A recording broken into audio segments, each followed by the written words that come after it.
field goal. All of these things add up to another Nebraska football loss, 30-23 at the hands of the Minnesota Golden Gophers. Again, you can always call the Texas Show at 402-464-5685. I know there's a lot of anger out there today and a lot of confusion. I'm just really curious. Today's going to be a lot about where you guys are at with this program, and where you guys are at in terms of your belief in a turnaround or where this thing is headed. Because you could say for sure at some points, the losses to Michigan State and Oklahoma, yeah, those were tough losses. But man, you were right there. You had a chance to beat a top 5 team, Norman. You didn't do it. Michigan State you were up by 7 with 4 minutes to go. You didn't close the game out. You lost that one. That sucked. Coincidental, or is that a coaching problem? Is it a team problem? You can make the choice in that. The Michigan game, you're up. You have a chance to win that game. You have a chance to go down and score. You fumble the ball. Martinez fumbles the ball. They get a field goal. You have another chance to score. You don't get in there. Lose by 3. Again, it's a game that sucks. It's painful. But you feel like you're going the right direction. Let's go prove it against Minnesota. Get to 4-4, 2-3 in conference play, and we'll feel good about ourselves. And unfortunately, that's not what was dialed up for Nebraska as they come out sleepy, which we'll get to in a second, as you heard from Cam Taylor-Britt and Scott Frost in a game that was a can't-lose football game. You didn't have the big home crowd with the fire show, the light show. You had to go make your own energy on the road. In Minneapolis against a team that was off a bye week and not exactly a raucous crowd on Saturday.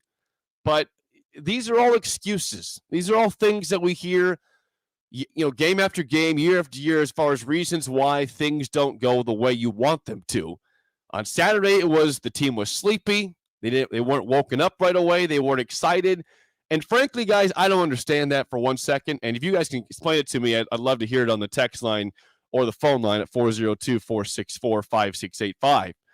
But I'm just getting sick of that being a conversation about we weren't motivated. We weren't woken up yet. We weren't awake. Guys were sleepy. When this is said by Cam Taylor-Britt, I just have a problem with it. And it's not because of Cam, but how can these words be said about a team, this is in the post game, about not being basically ready to play to start the game? Here's Cam Taylor-Britt in post-game from Saturday. We had to flip the switch and wake up. The whole defense, man, and I'm not just even talking about myself, I'm talking about everybody on the team, man. Everybody just got to wake up. We've been playing, the night games, and everybody got to sleep in and this and that. I don't feel like everybody was awake and, just ready to play this 11 o'clock game. So coming out the second half, I was just on everybody's head, like, wake up, let's go out here and play our football. And, it showed. Saw when we woke up this morning. That's when I saw even Coach saw it. Yeah, he called it out, tried to address it, ahead of time, and hurry up and do it. Someone try to explain that to me. Again, like I said, I laid it out. I know you had 2 straight night games at Memorial Stadium against Northwestern on homecoming and Michigan on ABC primetime television, and where you had your fan base was jacked up. It was loud. The light show was great. It was. It's impossible to not get jacked up for that environment. I get that. But your goal when you lose a tough game like Michigan is to come out and prove that was real, that the performance you had to stay tight and almost beat a top 10 team, an undefeated team in the country, was real, and go against a team that had just lost recently to Bowling Green, had just beat Purdue in recent weeks as well, barely. But go prove you're better than them. There's no gimmies in this conference, and this was not a gimme ever. There's a reason why I approached this game with a lot of concern last week and picked a 3-point Nebraska wins, because Nebraska struggles on the road, and Minnesota is not a bad football team. They had a horrible weekend in that loss to Bowling Green, but they are not a horrible football team, as you saw yourself on Saturday. It's a game that you could easily lose if you didn't wake yourself up for it. And the fact that was said by Cam Taylor-Britt, and it was seen by Scott Frost, is once again a huge concern. It's a red flag. I mean, we have to assess with the program the red flags that show up on a weekly basis. And again, some of those were masked by good performances against Michigan State, Michigan, where you said, all right, that's just a tough loss to a good football team. But then those problems arise on Saturday against a decent football team, not as good as those other teams, a decent football team. But now we get back to the question as far as, all right, we hadn't talked about Scott Frost and his future after those losses, but do you open that conversation back up? I'm curious where you guys are at. 464-5685. We'll take your calls all show long. We'll start off with Chris. Chris, you're on early break. Go ahead, man. Good morning. Good morning, Jake. Hey, Chris, thanks for calling. Well, yes. Listen, that was a stinker Saturday, no doubt about it. Now, it shows that when Adrian is not on his game, and he was not really on his game Saturday, a lot of overthrown passes, a horrible decision on that throw out of bounds for a safety. We're in trouble. We're in trouble. I don't know. It for the second week in a row, I think our lines came out second best on this. I saw Caleb Tanner one time get pushed 7-8 yards downfield by the right tackle for Minnesota, who, by the way, is a behemoth. Yeah. No doubt about that. But Jake, I don't know. Now, my question is: Are we now closer to a bowl game, or are we closer to going 3-9? That's a big question, Chris. Big question. Hey, don't look now, Jake, but Purdue's ranked 25th in the country. They've beaten an Oregon State team that is 4-2 that has beaten USC on its home field. They've played Notre Dame tough. This is not, and hey, well, let's face it. They beat what I always insisted, Jake, was an overrated Iowa team. Yeah, they did, and they pounded them, Chris. That game was never close on Saturday. Purdue is now Jeff Brom is now 4-1 in his career at Purdue against Iowa. Well, incredible, and yes, you're right. After watching the stinker of a Nebraska game, I did watch Iowa and Purdue, and that game was never in doubt. No. That was no fluke. Purdue took it to them defensively, and really, for the most part, offensively. David Bell's going to present a problem in 2 weeks. Jake. Sure is. He sure is. Yeah, and right now, let me warn people out there that Purdue's defense is 14th nationally in total defense, and they're ranked ahead of teams like Michigan, Penn State, and of course Ohio State. So yeah, this is not going to be an easy task coming in here in 2 weeks. But you got Jake. We got Wisconsin on the road. Yep. One of the best defenses in the country. Correct. Not going to be easy. I honestly, I think Iowa might be our easiest test here in the next four. But Jake, like you mentioned, it's going to be terribly tough to make a bowl game now. And like I said, I'm not so sure we're closer to 3-9 than we are to make going 6-6. But we'll see how this thing plays out. And it's Jake. It's time we stop making excuses for That's this. Right. This is we're closing in on the end of the fourth year for this regime. So my question, Jake, remember we talked about the program. Where's the program at? I've always insisted that in this millennium, this millennium is not good. It has not been good to Nebraska football. The power has shifted to the south and southeast. I think it's hurt Nebraska. Michigan has enough resources. It hurt Michigan too, but they've got enough resources up there, population based. They can probably they'll pull themselves out of it eventually, I think. But I tell you, Jake, I don't know if this is probably, to me, where we're at as a program.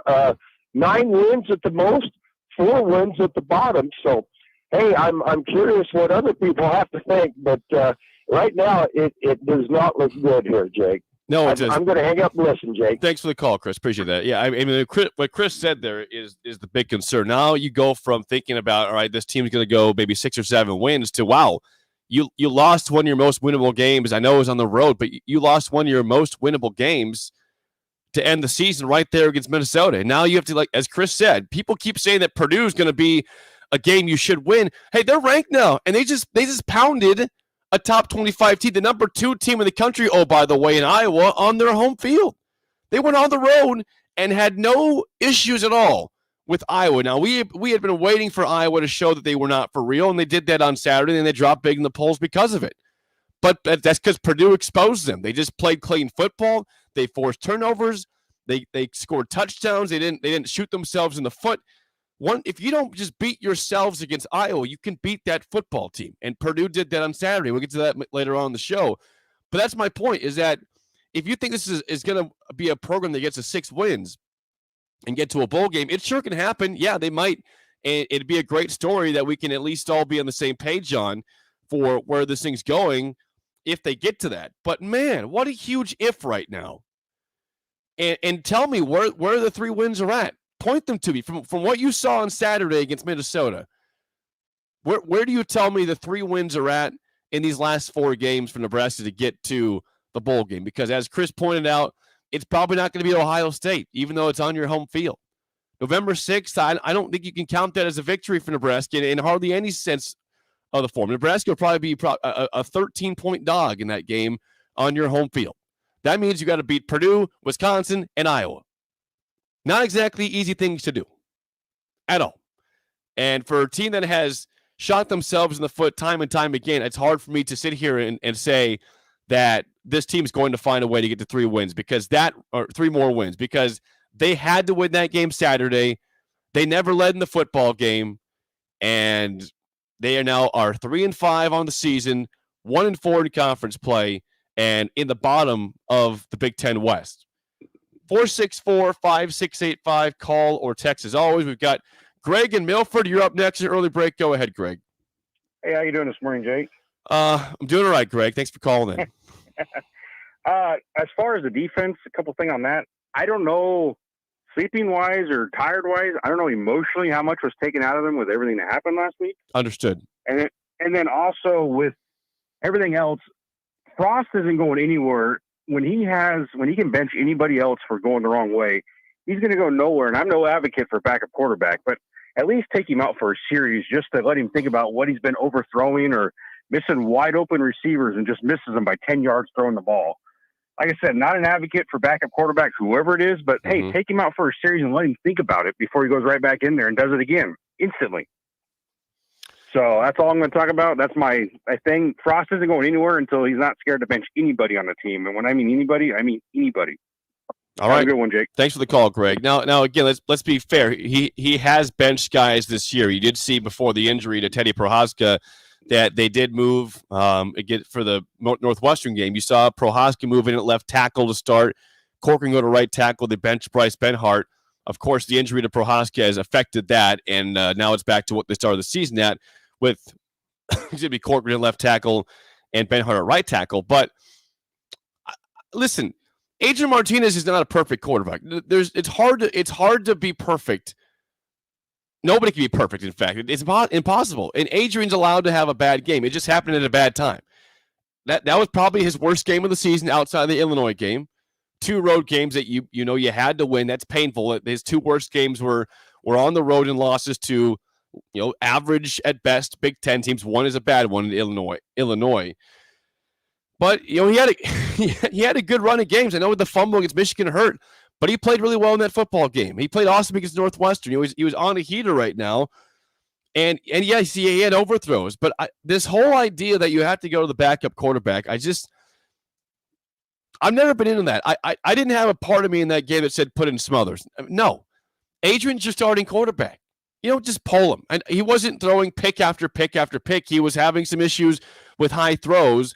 And part of that's because of some pressure in his face because of the offensive line. And part of that's just because he had a bad day. But you don't just go to the backup quarterback. I mean, what has Smothers done to prove that he's going to be the guy anyways to help you out? Maybe he could. That's a wishful thinking philosophy, though.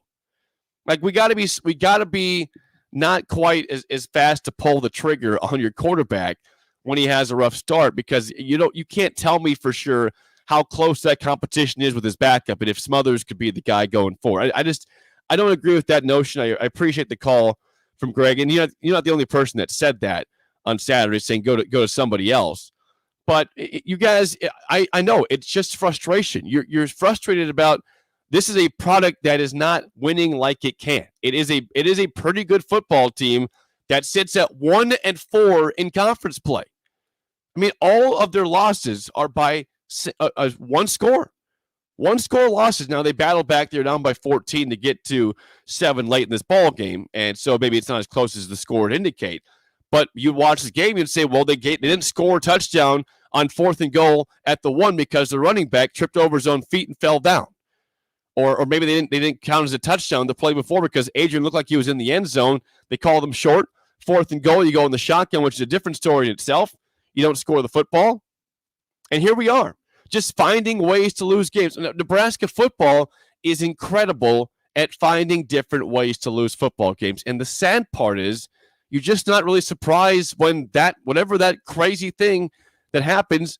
It's not healthy. It's not healthy. But that's where we're at as a football program and a fan base. Let's get a call from Vince in Napa, California. Vince, you're on early break. Go ahead. Good morning, Jake. How are you? Good, Vince. Thanks for calling. Well, I'm alive, but anyhow, relevant to the whole the comments that Cam Taylor-Britt made and how Scott Frost and the coaching staff saw it about how this team just didn't have the energy. I mean, if I'm not mistaken, we had this conversation last week. If you can't get up to a team that is, let's be honest, they've motivated you 3 of the last 4 years, then there's something wrong. I don't care if this game is at 4 a.m. I don't care if it's at 2 a.m. in Saskatchewan. If you can't get up for that, then I don't know what's wrong with you. But it's like defensively, part of that is I think there's something to what I think there's something to what Greg was saying about how they've had a lot taken out of them because they've kind of had to carry the team for a while. And I think at some point they were going to reach that breaking point. And I also think that a lack of a pass rusher has caught up to them as well. But it's like, let's be honest, a big reason why we actually got back in the game, Minnesota played the biggest role in us getting back in the game because you remember it was 14-3, and they were right around our 35-yard line or so.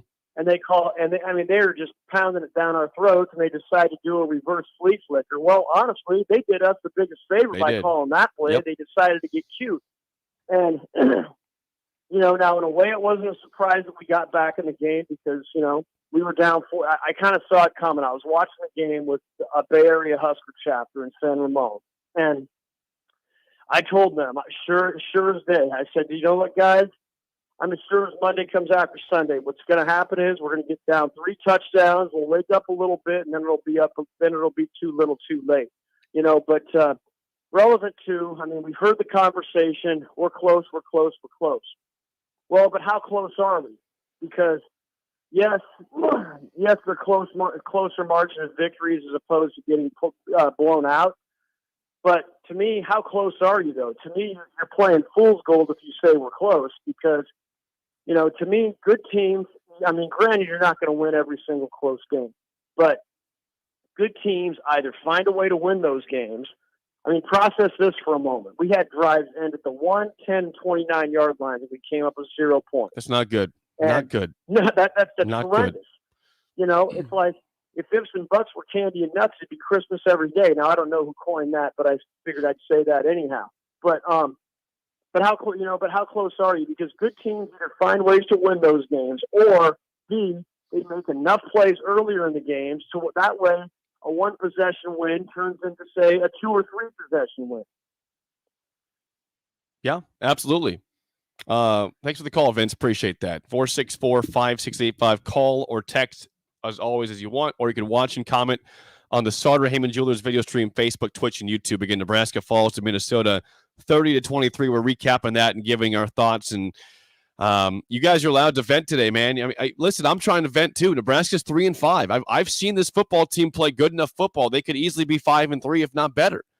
And that's what sucks today, is that we're not talking about a team that's quitting on their coach or their team. I mean, they've lost all these games by one score. And you see flashes of really good play in these games. The third quarter, Minnesota, is pushing down the field to make it a blowout. They were trying to make it 28-9. They take a shot to the end zone, a great interception by Cam Taylor-Britt, and that's what Nebraska needed. Nebraska goes down and then they score. They make it 21-16. They get another interception by Deontay Williams, who hurts himself in the play, but they have a chance to go down and do something there, and then they get down to the 1-yard line, and Jacques Yant trips over his own feet and stumbles, and they fall short of the goal line. It's incredible the ways they don't achieve, because it's right there for the taking. Like, you see it. It's not like, oh, they're light years away and they just aren't good enough. They are. They just get in their own way time and time again, and it's just maddening. It is maddening to watch them do it, to not score from the one. You score, you get that touchdown, and everything changes. There's no guarantee you win that football game. There's no guarantee, but you're up at that point. You're winning. You're winning the game. You're up either 23-21 or 24-21 if you get the 2-point conversion. I mean, and then after that, maybe your defense pins its ears back and starts being more aggressive, and the offense gets the ball back and makes plays again. I don't know how the game ends if they score the touchdown that was stopped at the 1, but I know this: they'd be winning, and the belief of getting over the hump in that game and finally getting the lead would have changed, and you'd see a different dynamic. I do want to play this for a second. This is from PJ Fleck, and by the way, you can still call 464-5685. This was an interesting quote from postgame from the other side, PJ Fleck. Now, tune in for this and give me your thoughts on this. We all know PJ Fleck likes to talk. He likes to hear himself speak. Here was his assessment of Nebraska, Minnesota from their sideline, their win, talking about culture versus talent. Here is Minnesota's football coach, PJ Fleck, on his views of the Gophers' win over Nebraska on Saturday. Really proud of our players' grit, their toughness, the ability to overcome. That was truly culture versus skill. And that's what I saw today. Whatever anybody else wants to say about us or our program or our culture, feel free. We've been called every name in the book. But culture versus skill. On paper, we've been underdogs the last few weeks. Our guys don't listen to all that stuff. Our culture keeps everything really tight. They believe in it. They live it academically, athletically, socially, spiritually, and everybody's held to a high standard. And that will not come down for anyone. Period. There's PJ Fleck's thoughts on Minnesota's what caused them to win. There was culture versus Nebraska's skill and talent. And I'm sorry, but when you have a player in the team, and Cam Taylor-Britt say in postgame, and Scott Frost confirmed it, that the team was not awake to begin the football game. Yeah, that speaks to culture for one team. Minnesota came out hot. Nebraska went 3 and out the first series, went -1 yards, punted. Minnesota had that long drive to score. That was an impressive start to the football game, and one you did not want to see for Nebraska. One team came out flat, one team didn't. How was that not culture, as PJ Fleck just said? I know you guys like to spew at him and say he's ridiculous, and at times he is. He is sometimes a used car salesman in his speech. I'm not denying that. But what he said right there, I thought was pretty eye-opening. Minnesota has a culture. They might not be as talented as Nebraska, but you know what? They believe. They believe in their coach and what they're doing. They believe they're going to close the football game out, and they did. More calls from you guys, 464-5685. We got Apathy. Apathy, you're on early break. Go ahead. Hey, what's up, Jay? You're doing right. Does Scott Frost really want to turn this program around? I have to think so. I don't know. That's why I coach, don't you? The reason I asked that, you got 4th and the length of my pecker at the goal line, and you don't go under center. 2 years ago, they came out against Ohio State with Dedrick Mills at fullback and Wandell at running back, Mm-hmm. and we haven't seen that since. If you're inside that 10-yard line or 5-yard line, get in that I formation. He's shown it in the past. Now do it. Play big boy football. Now, with Cam Britt's comments, that's the difference between a loser's mentality and a winner's mentality. And that's all I got. Thanks for the call. Appreciate that. 464-5685. I mean, yeah, it's frustrating to see that. I don't know if Frost or whoever makes the decision, if it's Matt Lubick as well, if they always put Nebraska in the best situation with their personnel. We've always asked for more Xavier Betts, and Xavier Betts had some plays on Saturday to the tune of, he had, of course, at the one run that went for a first down. That was a gain of 27 yards. Didn't see it ever again. Receiving, he only had 2 catches, 35 yards. But that's a guy. Get him the football more. That's a guy who makes plays. Austin Allen was great. You see the effect of Austin Allen. We beg for him in the red zone. You throw it to him when the game's already over. He scores a touchdown to make it a 7-point game. But Austin Allen was a menace in this game. 5 catches, 121 yards, and a touchdown along a 40. They didn't have an answer for Austin Allen, and he didn't throw it to enough. I know 5 catches is good, but make it more. I mean, Iowa makes a living when they're doing well of always throwing it to the tight ends. And if you can't stop it, we're going to keep throwing to those guys until you do. He needs more than 5 catches in that game, more than 5 targets, because he makes plays. And in the red zone, how about on 4th and 1? You try to find him. You can't. I don't mind the play call of going to Jacques Yant there. It just didn't work out. Tripped. And was it a bad play call? I mean, I don't know. If it didn't work, it wasn't a good play call because he didn't score. But in that situation, is that the guy you trust the most? Is Jacques Yant? You just not sneak the ball under center and see if Adrian can get in or bootleg him or try to find one of your tight ends? I don't know. That one's painful. But that's where we're at. Oh, another call here. We've got Derek from his car. Derek, you're on early break. Go ahead. I'm glad you played that clip from Fleck about culture because, Jake, you and I know I've called in for a while now. Sure. And one of the things that I remember Sip talking about was how the culture was so bad at Nebraska when Mike Riley was here that Scott Frost was going to take the bull by the horns and fix that right away.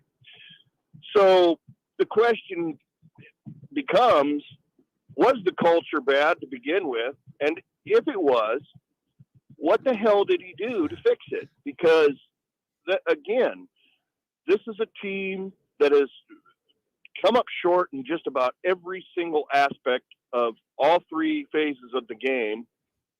And you can sit up there at the podium and say, we're so damn close, we're going to get there, just hang with us, trust us. But the reality is that this is coaching that spawns these terrible situations with special teams early in the season. Now that's kind of getting figured out a little bit. Right. Play calling has been horrific. I mean, and not just this season. It's been horrific all 4 seasons he's been here. So, I'm going to preface everything, I guess, by first saying Scott Frost will be our coach next year. Yep. It doesn't matter whether he wins the rest of these games or loses them. The way things have set up is he's going to get that 5th season to try to prove everybody wrong. My concern is how long do you wait before you pull the trigger to try to figure out if this is the right decision to keep him or to go in a different direction? And that's what concerns me, Jake, because once you hit the bottom, the only way is up. But, man, it could take another 3 years. And then the fan base, we're not going to be happy waiting around with another 5-win season for 3 years in a row. So this is a real tough situation for Trev Alberts. Mm-hmm. It's why he makes the big bucks right now. I guess from my perspective, the Kool-Aid stand has been shut down. We're just going to root for the kids and hope the best for the coaches and go from there, I guess, Jake. Thanks for the call, Derek. Appreciate it. This is what I say. I've said this so many times. I'll say it one more time, that Nebraska if you watch the NFL, you understand this reference. But prior to the Staley being the head coach with the Chargers, that's a team that forever was really good, was good offensively, good defensively, and poor on special teams. And they cost them games. They were always a team that found incredible ways to lose through Norv Turner, Anthony Lynn, all those different coaches in San Diego and LA. And they found ways to lose. And that's why I view Nebraska, that they're good enough to beat anybody they play. Ohio State might be one that you're not good enough to beat. We'll see when we play them. But otherwise, this schedule so far, you've lost all these games by one score. You are good enough to beat anybody. But unfortunately, you also could lose to anybody. They beat Fordham and Buffalo. Well done. You lost to Illinois. That's a pretty bad football team. When you're off, you can lose those teams. You rise up to the competition and you lower yourself to the other competition, and that's the problem. Outside the Northwestern game, which was the most complete game they've played in the Frost era, they didn't back it up. I mean, they played well against Michigan but lost. Minnesota, I understand that the whole sad situation with Eric Schneider's father passed away. I'm not trying to make an excuse for that. That's very sad, and I'm happy he was able to coach the game. I hope he can take care of himself this week and take the time he needs to kind of get over that and embrace the loss, I suppose. But still, it doesn't take away the fact that this is a stinging loss. And now you talk about a bowl game and the likelihood, as Chris said earlier, Nebraska might be closer to 3-9 this year than they are to going 6-6. Right? That's what it feels like to me. 464-5685. Keep your calls and texts coming. We're going to take a quick break, but when we come back, we'll dive more into Nebraska, Minnesota, and also take a look around the Big Ten Conference and what was an interesting weekend. That's up next on Early Break on the Ticket. At first, I was really nervous and intimidated to buy a ring. I wasn't sure what I was getting into. My experience at Starter Heyman was very easy. I felt like I walked out of Starter Heyman with the ring that was going to make her go wow and say yes. I love my ring. It is so beautiful. I absolutely love my ring. I get compliments on it all the time. I always tell them Starter Heyman. Yeah, we would definitely recommend Starter Heyman. Yeah, it was great. We're definitely coming back. Sauter Heyman Jewelers, Lincoln and Grand Island. SauterHeyman.com. The weather has changed, and now it's time to adjust your footwear to change along with it. Stop into Brown's Shoe Fit at 66th and Q to get ready for cooler temperatures and fashion trends. They're stocked with Hey Dudes, Brooks, New Balance, Danner boots, Keen or Merrill hiking boots, and plenty of other options. Plus, they have Nordic beach jackets and bindle tumblers to take to the gym with your new athletic shoes. So get to Brown's Shoe Fit today at 66th and Q.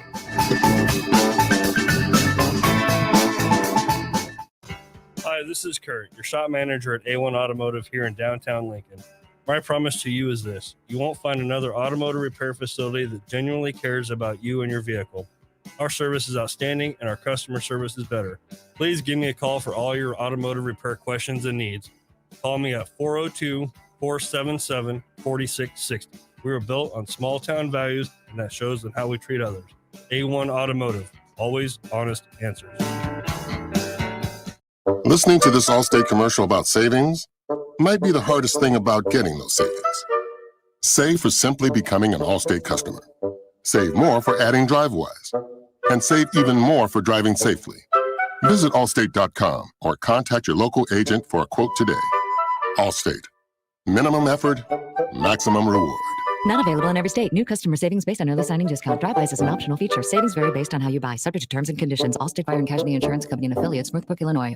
At Mountain Dew, we support the best and baddest disaster relief group in America, Team Rubicon. To show our support of Team Rubicon, Mountain Dew put in $1 million. And now you can help Team Rubicon too. Look for specially marked Team Rubicon bottles of Mountain Dew, Diet Mountain Dew, and Mountain Dew Zero Sugar. Enter for a chance to win weekly prizes at MountainDewTR.com and donate to Team Rubicon. You'll earn exclusive rewards when you do. No purchase necessary. U.S. residents 18 and older. Subject to rules at MountainDewTR.com. Ends 10/3/2020. Dreaming of the perfect kitchen? More room for entertaining? Today, the Johnsons got both and saved by consolidating their debt. With a home equity line of credit, you can borrow money as you need it, have flexible payment options, and pay interest on only the money you're using. If you have equity in your home, the possibilities are endless with a home equity line of credit. What will you decide to do? Get started by visiting LibertyFirstCU.com today. Approval required. Equal opportunity lender. Liberty First Credit Union. Banking with purpose. Century Electric is now hiring for experienced licensed electricians. This position will serve around the Lincoln area on both commercial and residential jobs. Century Electric is well established with 40 years in operation. It offers a substantial hiring bonus as well as tons of benefits. For more information or to apply, go online to centuryelectric.com and click the careers tab or call them at 402-467-5550. Come work for a great company today with Century Electric, whose commitment is always to their customers. Gaina Trucking is hiring CDL Class A and B drivers. Gaina Trucking guarantees a 40-hour work week year-round, and their strong team culture makes it not a job, but a career. Gaina Trucking offers health, vision, and dental insurance, 401k with company match, an employee assistance program, and other bonus programs. Build a better career today with great team culture at Gaina Trucking. Learn more and apply today at GainaTrucking.com. Hey, it's Sean Callahan, and football season is here, and Tanner's Bar and Grill at 30th and Yankee Hill has food and drink specials every night for all the games. Enjoy jumbo pork tenderloin for $8.99 and 90-cent wings for Monday Night Football, or Comfort Thursday Night Football with chicken fried chicken, steak, or pork for just $9.99 and $20 Coors Light aluminum buckets. Watch college football on Saturdays with an Eggie sandwich for $9.99 and Coors Light specials, and catch NFL Sundays with Bloody Marys and more. That's Tanner's Bar and Grill at 30th and Yankee Hill. We're on the air. Back Well, party's starting early today, isn't it? to more of Early Break with Sip and Jake. Simple, you are an idiot. Brought to you by Gaina Trucking. On 93.7 The Ticket and theticketfm.com.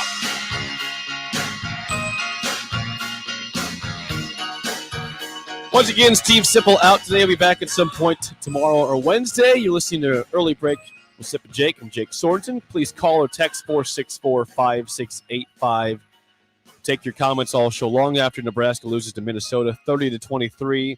I got a text from Kaz during the break, and I got a couple of these on the text line that I want to get to as well. Kaz is not the only person who said this. So he says, Kaz, hold on, man. Where was that culture when they lost to Bowling Green at home? Let's just take a quick step back. I'll say this. P.J. Fleck also addressed that and said that was the worst game he coached of his entire career, which, again, P.J. Fleck talks a lot.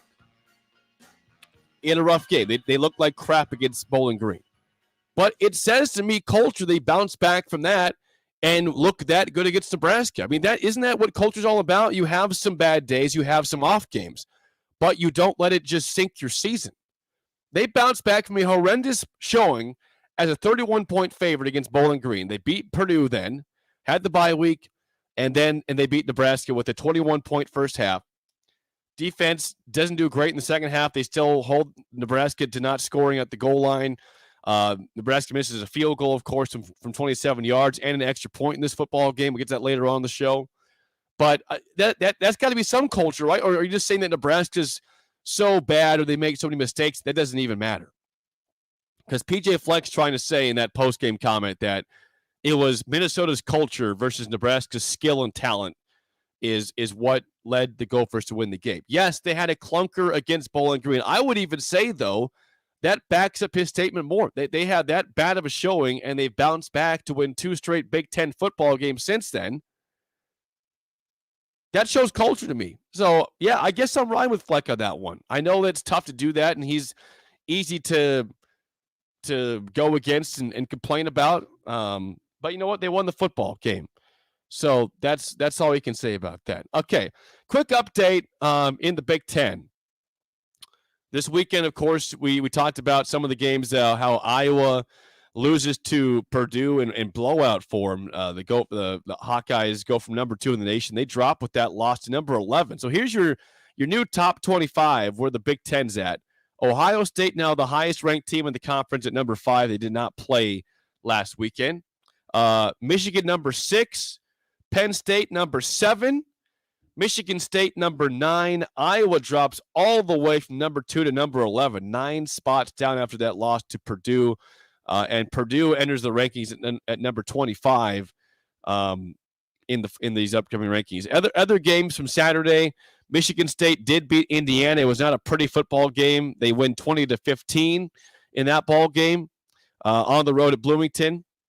Northwestern gets their first conference win of the season. They beat Rutgers 21-7. And in a game I thought would be tight, and I was right. Army puts up a fight in Camp Randall, but loses. Wisconsin beats Army 20-14. Wisconsin now 3-3 overall, 2-2 in conference play. Of course, that's not a conference game, but a close game there in that one. Another interesting story before we get back to Huskers. This one's been taking the nation by storm, and I think for good reason. I'm very curious about your guys' thoughts. 464-5685, call or text as always. So Ed Orgeron and Scott Wood, the AD at LSU have agreed to move on from each other at the end of the season. Now, just keep in mind that they had a big win this weekend. LSU beat Florida in what was a huge upset. And this is a team that's just, removed not long ago of going undefeated and maybe being one of the best college football teams in the history of the sport with Joe Burrow, Justin Jefferson, Jamar Chase and company, all those guys that led LSU to that successful season, the blowout win of Clemson in the championship game. This is just removed from that not long ago. And now you're going to have a coach that's a lame duck coach coaching the rest of the year. They're going to move on. And you know the name that I'm hearing, and I'm sure you guys have heard this as well over the weekend, that might be the leader in the hunt for the LSU head football coach? None other than Mel Tucker at Michigan State. Mel Tucker, who, of course, was at Georgia as a coordinator, went to Colorado, was there for a year, bounces to Michigan State, had a rough first year. Now this year they're undefeated after the win against Indiana on Saturday. Mel Tucker is said to be potentially the leader in the clubhouse, so to speak, for the LSU head coaching job. There's a couple different interesting things about this. Number one, I just think it's very strange that you have a coach that's agreed to coach the rest of the year and be done. I mean, what if LSU wins out? This team isn't great. They had a nice win against Florida, but what if they win out? Doesn't that feel weird that you're setting Ed Orgeron out after a successful season, maybe a bowl win, a top 25 year, just because it's time to move on? Now, I understand there's things beyond just the success in the football field that are affecting the story. I understand that completely. But if that's the case, then it's even more odd that they're letting him coach the rest of the year if that's where things are at. So I just think this whole situation is very bizarre. This gives you a chance to get ahead on your coaching search and find a guy for the next year in your program going forward. But Ed Orgeron is going to coach the rest of the season knowing that he is not going to be there anymore going forward. I've never understood the lame duck coaching philosophy. If you're done with the coach, just let him go. Don't let him coach the rest of the year. I don't understand that. But again, I do believe it's going to be Mel Tucker. Now, I'm curious where or if Luke Fickell enters the conversation. Luke Fickell has the number 2 team in the country after Iowa's loss. Cincinnati is now your number 2 football team in the country. Now, is he a candidate for LSU being at an AAC school? I don't know. It does help Mel Tucker being at a Power 5 school at Michigan State for being a guy that might, and a guy who has coached, by the way, in the past as a coordinator in the SEC. That's why he's going to be a favorite for that job. But I'm curious if you hear the name Luke Fickell enter that conversation, or if they're just saying, sorry, get a big-time job first at a Power 5 school, then you might be considered. Or James Franklin, another guy that people are mentioning, maybe James Franklin, a guy. You talk about one Big Ten coach. James Franklin also is a top 10 team right now. Where's he going to go? Is he going to USC? Where's he going to be the head coach at? Is he going to stay at Penn State? Is he a candidate for going back to the SEC, the one-time Vanderbilt coach? I don't know. I just know there's many options there, and if Mel Tucker is the top coaching candidate, I think there's worse choices to be had, but he's been very good so far in his tenure at Michigan State. But despite last year being a rough year, it's been a really good second year for them, and they are certainly a team to be reckoned with in the top 10. Joe in Boulder says this: before we get to break regarding Mel Tucker. He says, it'll be interesting how Mel Tucker handles this because he has done this before. Literally the night before he took the Michigan State job, he was on the road with the AD shouting, I'm a Buff for life at Colorado.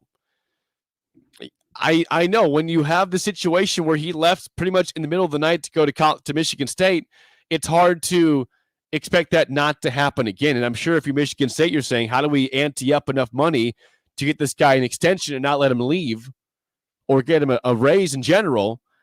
Is it going to matter? Does he want to be a Big Ten coach or does he want to be an SEC football coach? Again, like I said, he was at Georgia in the past as a coordinator. If that's where he wants to be, it might not matter how much money Michigan State can ante up or what they can promise him. It might just say, hey, I want to be an SEC football coach. This is my fit. Thanks for having me. I'm glad we had success, and let's move forward in different directions. It'd be very interesting to see what happens there. But Mel Tucker, again, appears to be the proverbial leader in the clubhouse for the LSU job once the season ends and Ed Orgeron is relieved of his duties at that point. When we come back, Song of the Day and NFL Week 6 winners and losers. That's up next on Early Break in the Ticket. Hi, Sean Callahan here of HuskerOnline.com, inviting you to join us here on 93.7 The Ticket every Saturday morning. Now in our new time, we're on from 8 to 9 with the weekly Husker Online radio show. We'll give you the latest in recruiting. We'll talk about what's going on with both football, basketball, and we'll probably share a few stories from the inside. It's every Saturday morning right here on 93.7 The Ticket. It's the Husker Online radio show from 8 to 9 a.m. This is your High School Minute. With your Southeast Community College High School Minute, I'm Harrison Arns. In Class A softball, Lincoln Southwest and Lincoln East are still competing for the championship. Number 2, Lincoln Southwest will advance to the championship after beating number 1 Gretna handedly, 8-0. Senior Bailey Selvage was efficient on the mound for Southwest. She threw 79 pitches in the match, with 50 of them being strikes. Number 3, Lincoln East took down number 5 Papillion La Vista 5-4. East will play Gretna on Friday morning to advance for the championship game. In cross country, all 31 Class A teams met at Pioneers Park here in Lincoln on Thursday. Gabe Hendricks of Elkhorn South would finish first with a time of 15 minutes 39 seconds. The fastest runner for the girls was Ellie Dahl from Fremont with a time of 18 minutes and 30 seconds. Mia Murray from Lincoln East and Brianna Wren from Southwest would win their groups. This has been your High School Minute, sponsored by Southeast Community College, with locations in Lincoln, Beatrice, and Milford. Learn more today at southeast.edu. Century Electric is now hiring for experienced licensed electricians. This position will serve around the Lincoln area on both commercial and residential jobs. Century Electric is well established with 40 years in operation. It offers a substantial hiring bonus as well as tons of benefits. For more information or to apply, go online to centuryelectric.com and click the careers tab or call them at 402-467-5550. Come work for a great company today with Century Electric, whose commitment is always to their customers. Hi, Andy Neal of Cartridge World. We are not a big box store that sells everything and specializes in nothing. Cartridge World is your local expert when it comes to streamlining office printing and scanning. No big box can match our proven no-cost lease program. We customize solutions that supply you with multifunction printers and all the required service just for buying Cartridge World ink and toner at a 30% savings. Call for a no-cost consultation, 464-3455, or go online to cartridgeworld.com. Gaina Trucking is hiring CDL Class A and B drivers. Gaina Trucking guarantees a 40-hour work week year-round, and their strong team culture makes it not a job, but a career. Gaina Trucking offers health, vision, and dental insurance, 401k with company match, an employee assistance program, and other bonus programs. Build a better career today with great team culture at Gaina Trucking. Learn more and apply today at GainaTrucking.com. Do you know the common signs of transmission trouble? Your engine revs before falling into gear, shifting is rough, or you're leaking reddish-brown fluid. Knowing the signs could mean repair instead of replace. That's where we come in. We're Certified Transmission. The job done right at the right price. Hey, buying a used vehicle sucks, and the biggest problem is who can you trust? Hey, this is Carl from Price Right Auto out here at West O Street in Lincoln. Here's what customers have told us they want from us. They want transparent pricing with no games. We have all our pricing on our website, plus a Carfax report. We don't want to buy a lemon. We include a 3-month warranty on all of our vehicles. We don't want to play games. Just make it simple. You saw that with non-commissioned salespeople. can you trust us? Just check out our Google reviews. Again, this is Carl from Price Right Auto in West O. Check us out at pricerightauto.com. Dreaming of the perfect kitchen? More room for entertaining? Today, the Johnsons got both and saved by consolidating their debt. With a home equity line of credit, you can borrow money as you need it, have flexible payment options, and pay interest on only the money you're using. If you have equity in your home, the possibilities are endless with a home equity line of credit. What will you decide to do? Get started by visiting LibertyFirstCU.com today. Approval required. Equal opportunity lender. Liberty First Credit Union. Banking with purpose. Venue at Home is your answer for locally made, freshly prepared meals delivered to your door every week. Our meals come ready to heat and eat. With sizes for 2 people or 4, Venue at Home is perfect for busy people who want a quick, easy, and delicious meal option to share with your roommates or feed the whole family. Add on from our wide selection of appetizers, sides, desserts, alcohol, and more. Receive a discount on your meals by subscribing to get Venue at Home delivered every week. Visit venueathome.net to order today. That's venueathome.net. You love to bash his sports takes. Now, will you feel like an idiot if you're No, a big tough? never feel like an If idiot. you're a big tough guy this morning, But you really love to voice your displeasure for his music choices. stumbled on an issue that I did not think would generate this much passion and discussion. It's time for Jake's questionable song of the day on Early Break on 93.7 The Ticket and theticketfm.com.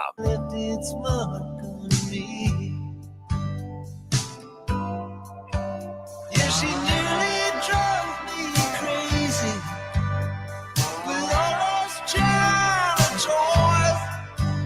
I know she really didn't mean a thing to those sailor boys. Louisiana rain is falling at my feet.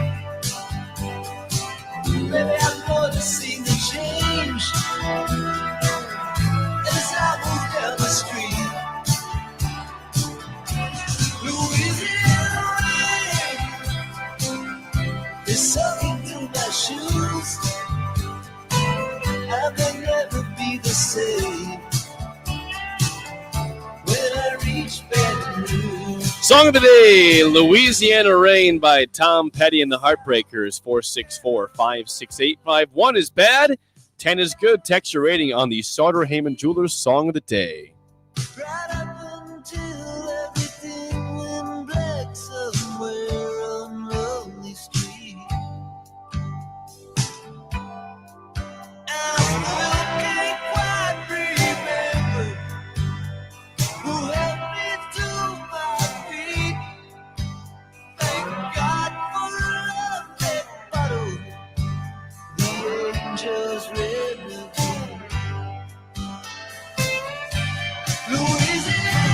Once again, your Song of the Day, Louisiana Rain by Tom Petty and the Heartbreakers, 464-5685. 1 is bad, 10 is good. Text your rating on the Sauter Heyman Jewelers Song of the Day.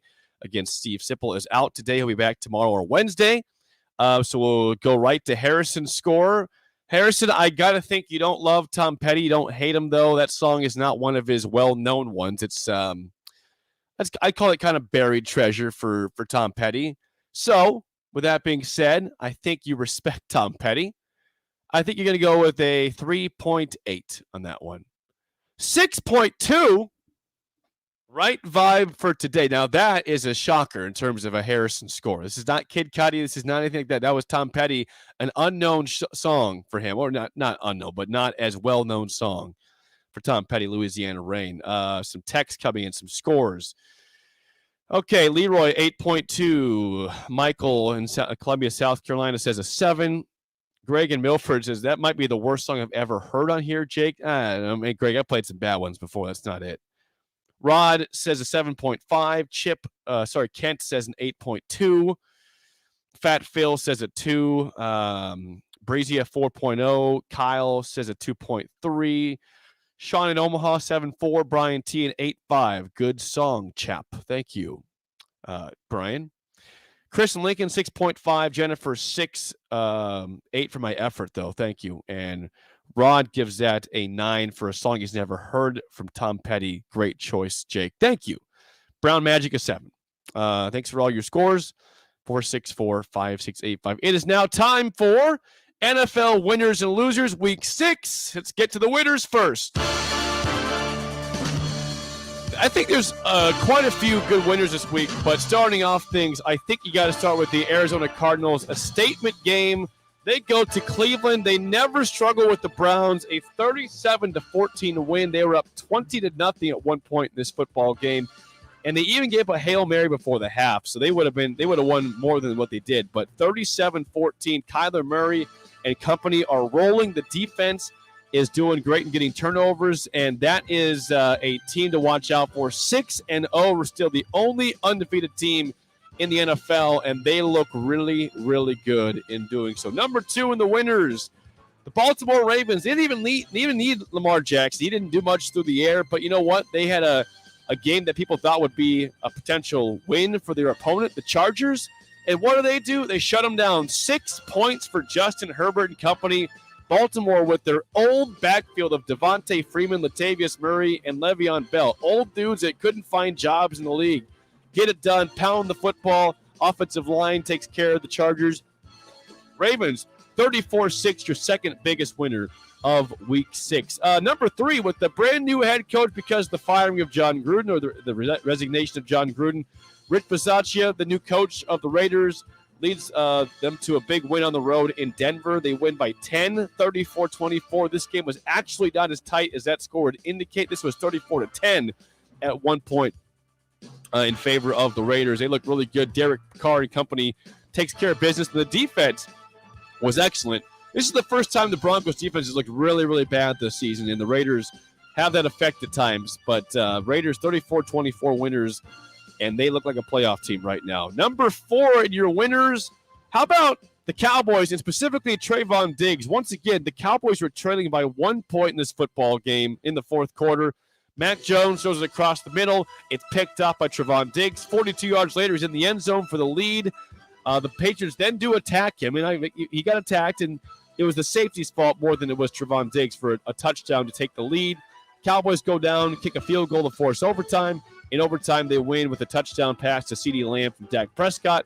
35-29 winners are the Cowboys, and they look really good also. Certainly a playoff team and maybe a Super Bowl contender in Dallas. Number 5 on your winners, the Green Bay Packers go into Chicago, and they take care of the Bears 24-14.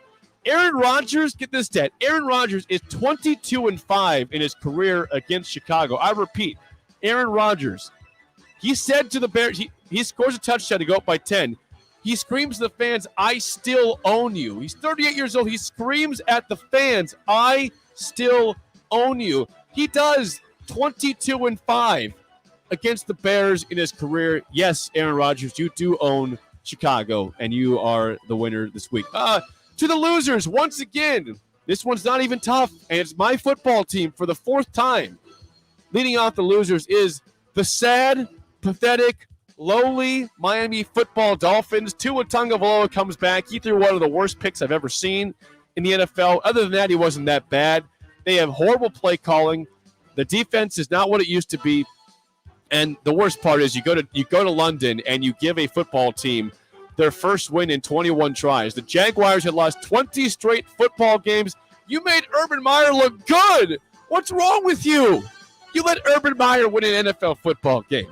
You are easily the biggest loser of the week. Dolphins now 1-5, and they are in a tailspin. Falcons next week for the Dolphins. If they don't win that game, I expect some big firings and some moves in Miami ASAP. Number 2 in the losers, the Houston Texans. Again, it's been a rough year. It's supposed to be a rough year with them, but they were not even competitive in a 31-3 loss to the Colts. That game was over from the get-go.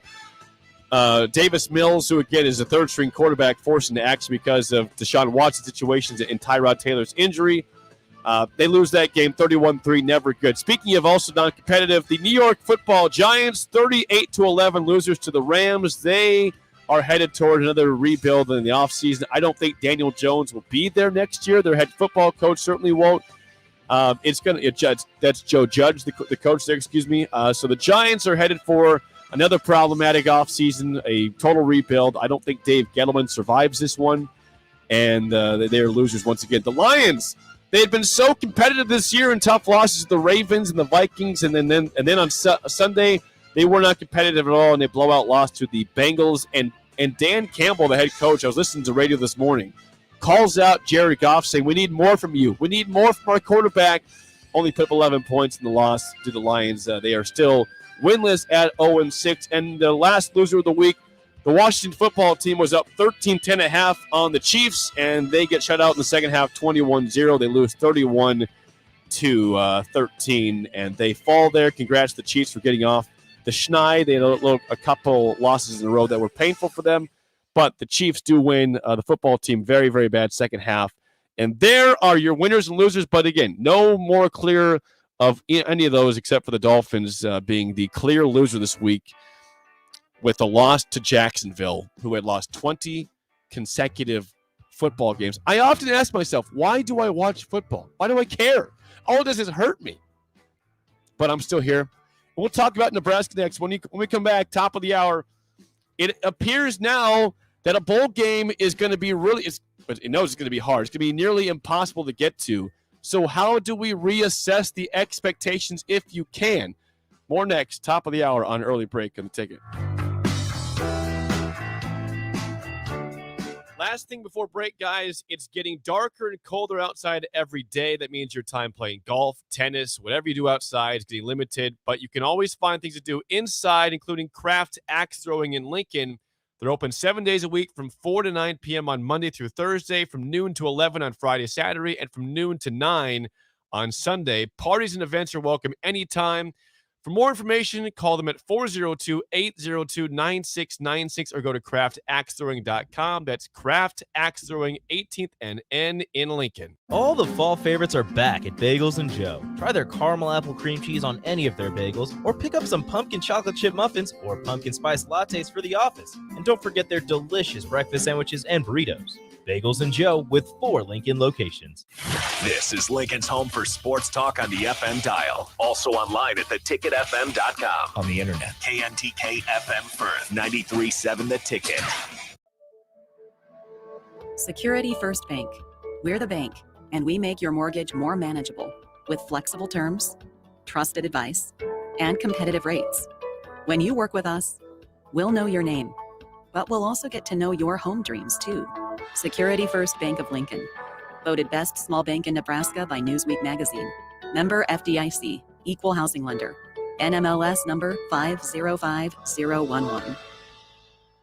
The party is back on in Lincoln this fall, and there's no party like the A1 Automotive Ticket Tailgate pregame show at Tipsy Tina's in the Haymarket. Join the whole Ticket crew for 2.5 hours of pregame coverage before every home and away game this football season as they get you ready for the game. It's the A1 Automotive Ticket Tailgate pregame show at Tipsy Tina's in the Haymarket. Sponsored by Farrell's Extreme Body Shaping, Tractor Supply Distribution Center, T.O. Haas Tire and Auto, Planet Fitness, Barnwood and Leather, and Vitalize Health. The professional bull riders return. Bigger, better, bolder. For an all-new 2021 season. Maybe the impossible can happen. Join us for the PBR Cooper Tires Take the Money and Ride. October 23rd and 24th at Pinnacle Bank Arena. Get tickets now at PBR.com and Ticketmaster.com. And find out what it means to be cowboy. Head to your local O'Reilly Auto Parts for a discount on PBR tickets. Dreaming of the perfect kitchen? More room for entertaining? Today, the Johnsons got both and saved by consolidating their debt. With a home equity line of credit, you can borrow money as you need it, have flexible payment options, and pay interest on only the money you're using. If you have equity in your home, the possibilities are endless with a home equity line of credit. What will you decide to do? Get started by visiting LibertyFirstCU.com today. Approval required. Equal opportunity lender. Liberty First Credit Union. Banking with purpose. Gaina Trucking is hiring CDL Class A and B drivers. Gaina Trucking guarantees a 40-hour work week year-round, and their strong team culture makes it not a job, but a career. Gaina Trucking offers health, vision, and dental insurance, 401k with company match, an employee assistance program, and other bonus programs. Build a better career today with great team culture at Gaina Trucking. Learn more and apply today at GainaTrucking.com. Hey, it's Sean Callahan, and football season is here, and Tanner's Bar and Grill at 30th and Yankee Hill has food and drink specials every night for all the games. Enjoy jumbo pork tenderloin for $8.99 and 90-cent wings for Monday Night Football, or come for Thursday Night Football with chicken fried chicken, steak, or pork for just $9.99 and $20 Coors Light aluminum buckets. Watch college football on Saturdays with an Aggie sandwich for $9.99 and Coors Light specials, and catch NFL Sundays with Bloody Marys and more. That's Tanner's Bar and Grill at 30th and Yankee Hill. Wake up, Lincoln. Come on, it's 6 o'clock. Rise and shine, rise and shine. It's time for Early Break with Sip and Jake, brought to you by Gaina Trucking. Live from the Coppel Chevrolet GMC studios in the heart of Lincoln, America. Here's 93.7 The Ticket's Jake Sorensen. Did seem kind of meh. And the Lincoln Journal-Star's Steve Sipple. Surprisingly good. This is Early Break with Sip and Jake, sponsored by Gaina Trucking.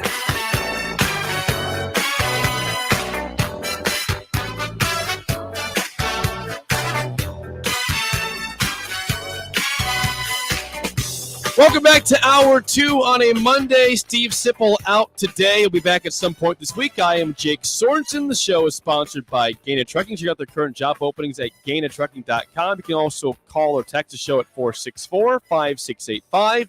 You can watch and comment on the Sauter Heyman Jewelers video stream on Facebook, Twitch, and YouTube. We want to hear from you guys again this segment. We'll get back to Nebraska football. Their loss to Minnesota 30-23 on Saturday. Nebraska sits now at 3-5 overall on the season, 1-4 in conference play with 4 games to go. You do have a bye week this weekend, so no football on Saturday, the first time in 8 weeks with no football for the Huskers. Then you have Purdue, who is now the 25th ranked team in the country, coming in 2 weeks. Ohio State, who's number 5 after that. Then a bye week.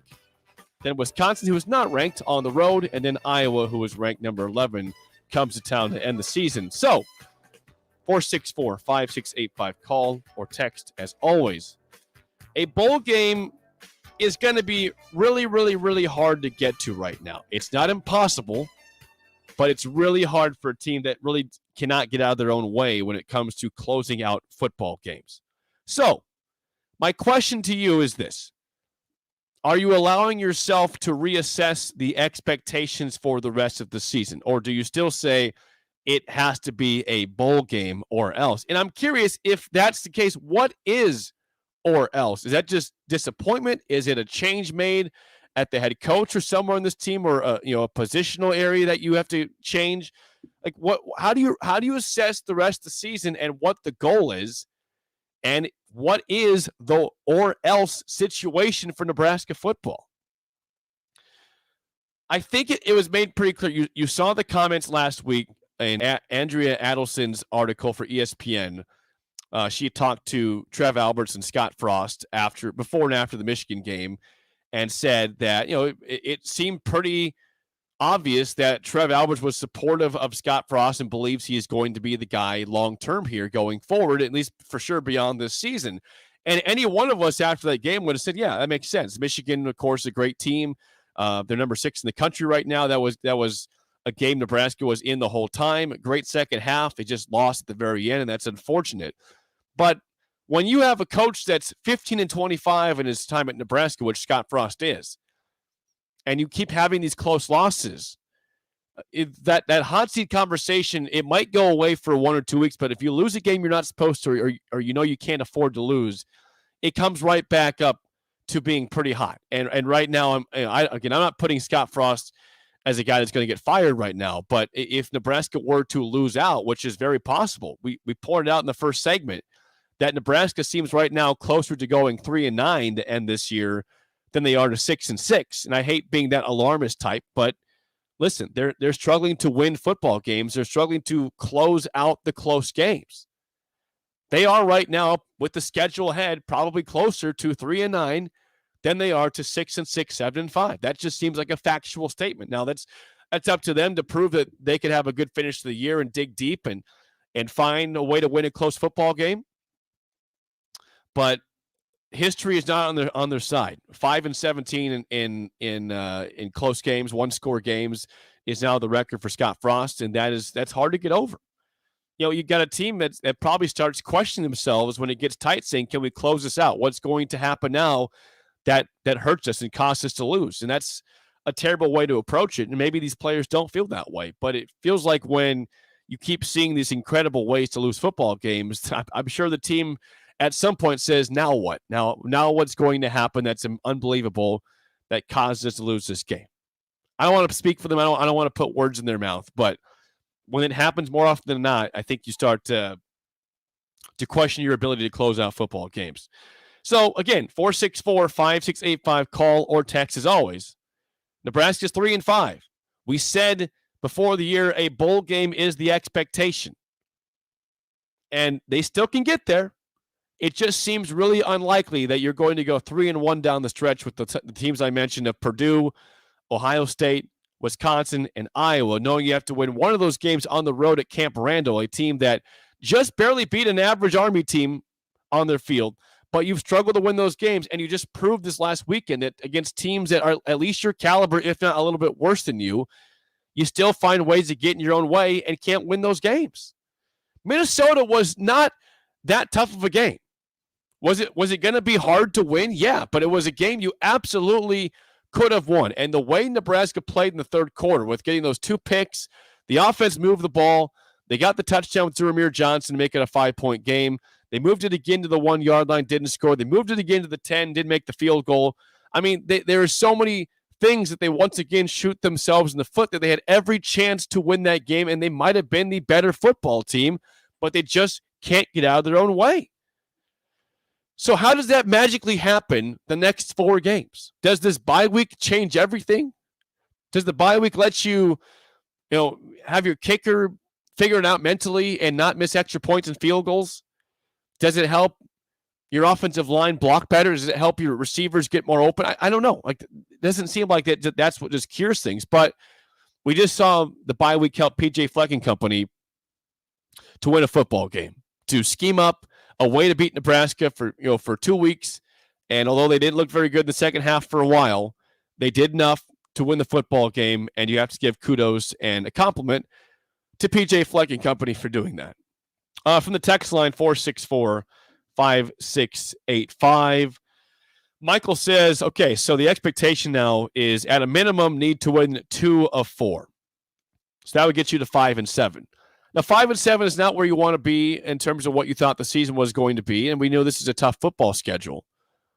But I think I probably agree. I just don't know what the conversation becomes if Nebraska wins 0 or 1 game the rest of the way. Like if they end up at 3-9 or 4-8, does the conversation about Frost change about, hey, he's going to get canned after the football season, or is it still, hey, he gets another year because they've been close this year? I think it kind of depends to see what does it look like. If this team stays resilient like they have, and they just keep losing close football games to good teams the rest of the way, I think it becomes really hard to assess if you're Trev Alberts saying it is all about wins and losses, but I see a program that's not bad. They just struggle to win games. And then your question becomes, well, how do we overcome that? How does a coach who has struggled so badly to win games that are 1-score games, how does it just happen? How do you just fix that? How does a team go from losing those games to winning it? Is it a change at quarterback? Is it a change somewhere else? Is it a change in play caller? I don't know. Like is there a psychologist out there that can help, that might know the answer to that? 464-5685. I don't know the answer to that question about how you can just assume that a coach that has struggled to close out football games can just automatically do that next year because he's in his 5th year and it's just going to happen. It's just going to click and things are going to go that direction. Like, I don't think it's as easy as that. From the text line, this is from Mason regarding what's the expectation now going forward. If you can't make a bowl game, what is acceptable the rest of this football season? Mason says this: if we can't make it to a bowl game, I think it's time for Frost to get rid of the coaching staff. Get rid of the guys from Oregon, UCF. Why do we have a quarterback coach, offensive coordinator, and the head coach making plays? It makes no sense. Also, if they aren't hyped before a game, why can't we have people like Jason Peter and Bo Ruud in the locker room to get kids pumped up before every game? Well, you have to probably make them assistant coaches in some regard. I'm not sure if that's going to be something that they do. And I know Dominic Raiola talked to the team before Northwestern, and the offensive line had their best game of the year. Again, I think that if Nebraska were to go 4-8 or 3-9, you would see changes in some capacity. Is it with the head football coach? I don't know, but I think you probably have to say somebody or someone on staff or some people on staff might be let go or be forced to be let go. And I don't know if Trev Alberts forces that or if Scott Frost says it himself, saying we got it. This has to change here. And I don't know right now who that guy is. Like, is it very clear? Is it obvious? Is it just Greg Austin? Is that a guy you say, well, this is a unit that's been struggling, and that's the one you got to get new blood at? Is that your one guy? Is it Verduzco?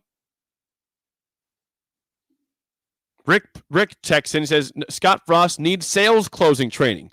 Most assume the sale in the red zone. They lose it mentally there. I mean, yeah. I mean, Nebraska is a poor team in the red zone. They scored the one touchdown with Ramir Johnson. They didn't score from the 1 foot line when they got stopped by Jacques Caziant. There's just something that's close but not right with this team. And I wonder if you had somebody view this from the outside and say, this is what's missing. This is what I see as a very clear problem that can be addressed. Is it clear? And how to fix Nebraska football and their woes in close games? Is it simply a personnel thing? Is it just a play calling thing? I don't know if you can say it's just bad luck all the time. I mean, when you keep doing it and doing it and doing it, there is some bad luck involved at times. But you create your own luck, and Nebraska has certainly hurt themselves in the luck department by making bad decisions, whether it's with a play call or if it's a decision made by the quarterback or the running back and where they cut to and who they throw to. Claytonia John says, no coaches need to be fired. Let them work it out. The pandemic was a throwaway year. I'm going to guess that most listeners don't agree with that in terms of the pandemic was a throwaway year. Now, there was no fans in the stands last year, but I don't think they're going to talk to many teams. I don't think Alabama, who won the championship, is going to say that was a throwaway year last year, or Ohio State, who was in the national title game, is going to say, yeah, it's a throwaway year. No. Justin Fields had a great year. He got drafted high. He's starting for the Bears now. They're not throwing that year away. Why do we just get to choose who throws away last year and who accepts it? I mean, Nebraska opted to not go to a bowl game last year. They had the chance to. You had a chance to go to the postseason and win a football game. They chose not to. How do you say that's a throwaway year? How many teams out there are viewing last year as a throwaway year? You know what that is to me? That's more excuse making. And I'm sick of excuses. Like, we deserve results here. We deserve to see progress. And you've seen progress on the football field and how they look, but not in the win column. That's the frustrating part of all of this. There's something clicking. There's something not clicking that if it gets corrected, maybe this all changes. It's little things like, yeah, I mean, people keep saying, why are you going in shotgun on 4th and goal from the 1-inch line? We just saw against Northwestern the same thing happen.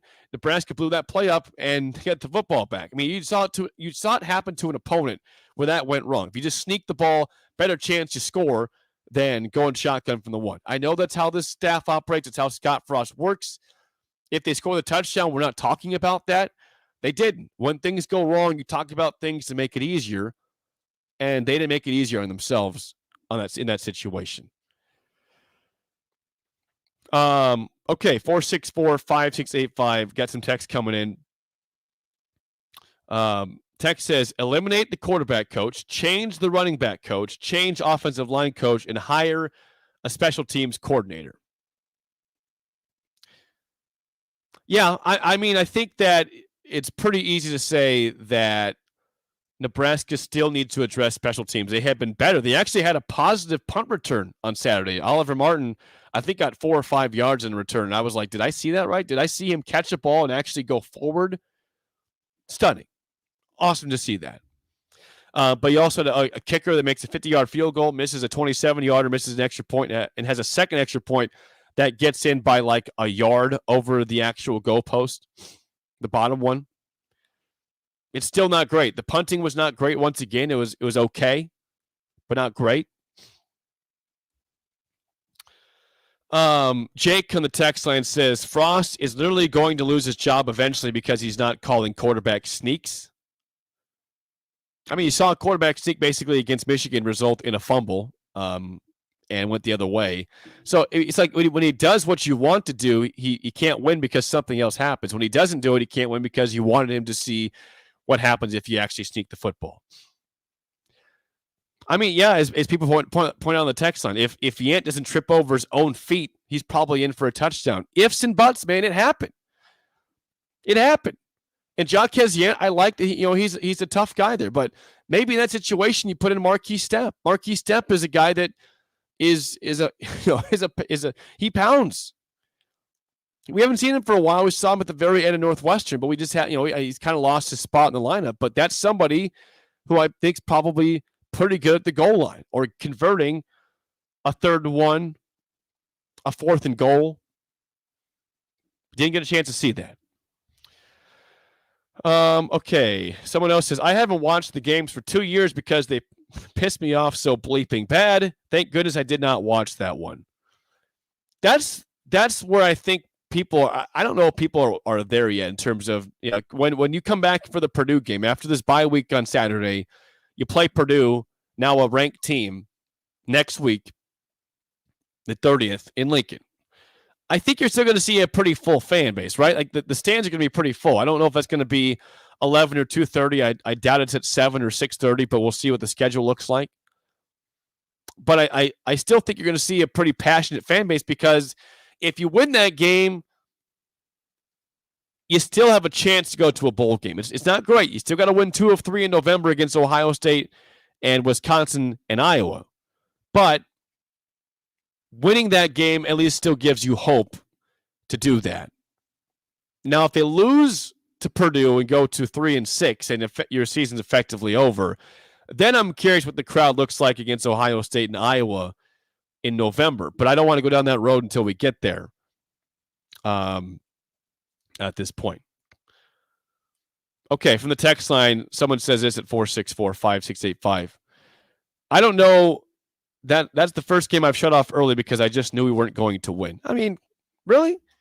Nebraska looked like they're going to win that game a long time in the 3rd quarter, in the early 4th quarter. Now, they gave away the long touchdown run that made it a 14-point game. Of course, that safety, which we haven't even talked about much today, was painful. And that was a very, very, very poor decision by Adrian, and a day he wasn't great. That's all on Adrian. He had some time to throw. He backed into the sack. He went back 10 yards and threw the ball away that didn't get past the line of scrimmage and was also to nobody, so it was intentional grounding. That's a play that can't happen for a guy that has started as long as Adrian had. I haven't even talked about it yet. That play, it didn't end the game, but Minnesota did score a touchdown to go up by 14 points after that. But that effectively killed your chances of winning the game.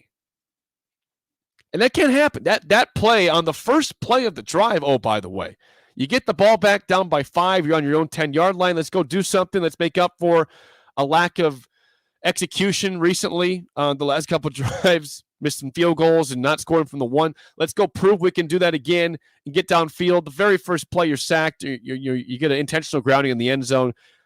That just can't happen. It was not a good day for Adrian. But that was probably his biggest mistake of all, and he knows he can't make that play. But that's the way it goes, and Nebraska lost the game. 464-5685. Texter says, poor decision, but essentially a non-factor play was the safety. Again, still needed a touchdown. Like I said, that's a play you can't make. And a texter says that's on Bryce Benhart. I would say, okay, Benhart missed his guy, but still, Adrian – got to step up in the pocket there and roll out. He just keeps going back and trying to avoid the pressure. I mean, he's smart enough to know this line is not great. The tackles have some issues in this line, and there's pressure all the time. He took a long time in that play to try to throw the football away. It took him forever. He could have thrown that ball away earlier or trying to get I got to see the the protection again to see if there's a guy open in the flat or not. I kind of forget. But it was a weird day where Adrian just didn't want to run the ball either. He just didn't run. Now, I know they probably had a spy on him, but there was a couple times where Adrian threw the ball, and if he tucked it down and ran, he'd have a pretty big gain. I thought it was a strange game for Adrian in terms of his unwillingness to run the ball more. Now, he almost had the touchdown to go up late in that game when Yant, the next play got stopped at the goal line. He ran that ball, but it just wasn't as much a part of the game plan on Saturday as you thought it might be. Again, on that note, Texter says, is Adrian 100%? He had like 2 designed runs and 0 scramble yards. That's what I'm saying. I just didn't see a guy that was willing to run the football. And we all know that when Adrian runs the ball, it kind of masks some of your problems. You don't have great offensive line play. Adrian, his ability to run the football masks those problems, and we just didn't see it. He was high in throws, wasn't very decisive at times, and didn't run the football to save him. And that's where you're at right now. And that's why you have a team right now that is 3-5 overall and 1-4 in conference play with a very, very now dim chance of making it a bowl game. 464-5685. Call or text as always. Again, Nebraska loses 30-23 to Minnesota on the road on Saturday. We're trying to kind of I've asked the question, a bowl game is going to be really hard to get to now, if not impossible, having to win 3 of the last 4 games. How do you reassess the expectation for the rest of the year? If we said going in, the expectation was to get to 6-6, if that seems hard to get to now, what is acceptable? Or is it still, hey, you got to win 3 of 4? Don't need excuses. Don't need anything. You got to get to 6-6 still. I saw yesterday there was an ESPN FPI projection that still has Nebraska winning 3 of 4 and getting to 6-6 on the season and 4-5 in conference play. I was kind of shocked to see that with the opponents they have left. If they do that, I mean, you forgive this loss to Minnesota and you say, all right, they finished strong. They beat Iowa. They beat Wisconsin. They beat Purdue. And all right, that's some progress. But right now, that doesn't seem like the likely outcome. That does not seem like the likely outcome. Now, again, that's why you play the games. That's why you have 4 games left. But that does not seem like the likely outcome after what has happened these first 8 games. Unless, like we said earlier, if during this bye week there's some sort of come-to-Jesus moment for Scott Frost in terms of how to close out games or how to make it easier on yourself in the red zone and at the goal line and earlier on in games to not struggle. But that's a big if at this point.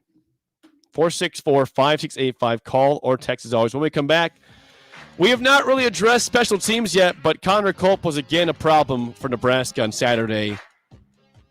Is there, I mean, what do you do next? What do you do with him? More next in Early Break in the Ticket.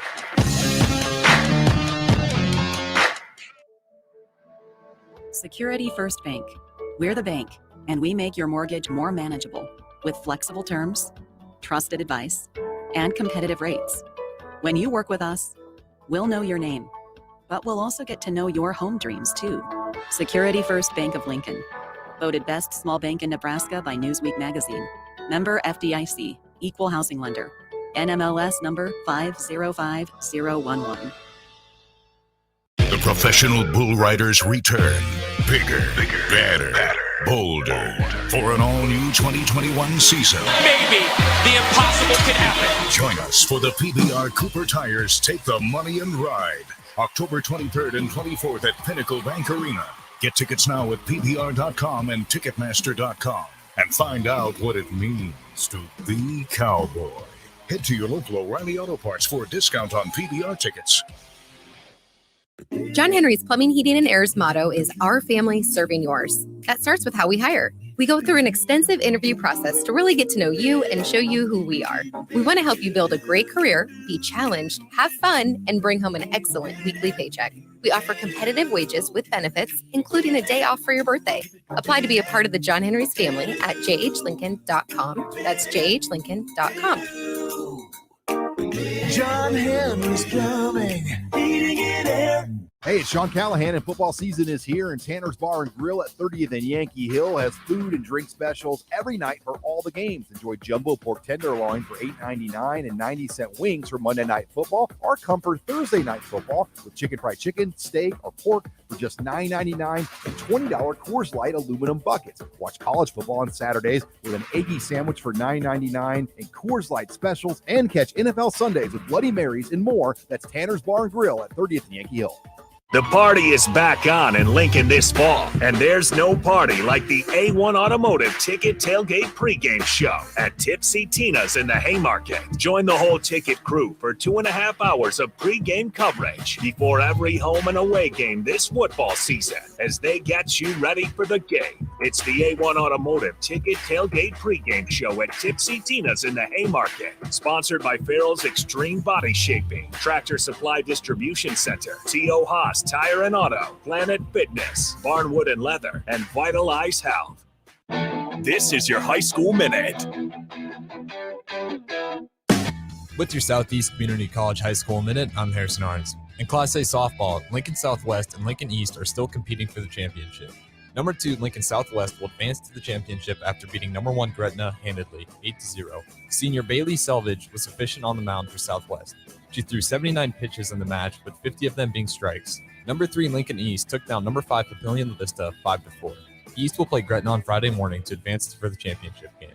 In cross country, all 31 Class A teams met at Pioneers Park here in Lincoln on Thursday. Gabe Hendricks of Elkhorn South would finish first with a time of 15 minutes 39 seconds.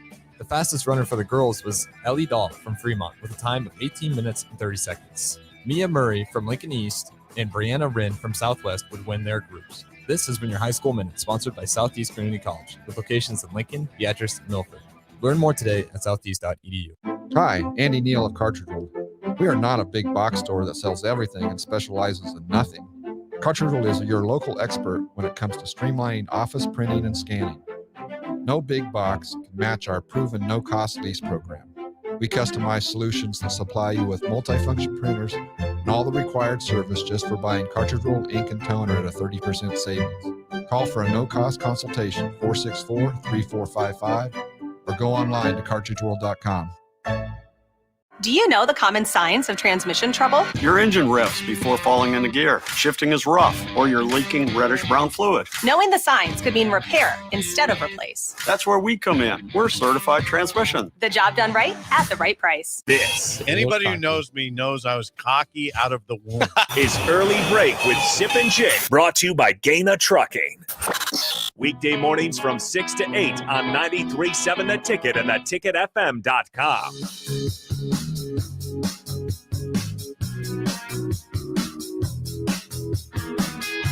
I am joined by a friend now. Hello. That's Connor Happer's voice. Yes, it is. How are you today? I'm good. How are you? Well, it's fun talking about Nebraska football and the woes all the time and the pain. You were at the game. You were in Minneapolis. Yes, I was.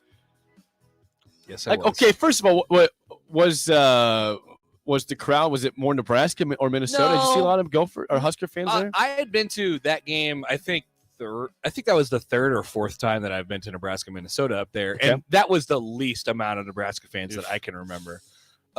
Doesn't mean it's always a good trip for Husker fans. There's always going to be red, but I think that was and the stadium wasn't full. It's a late arriving crowd and stuff like that, but.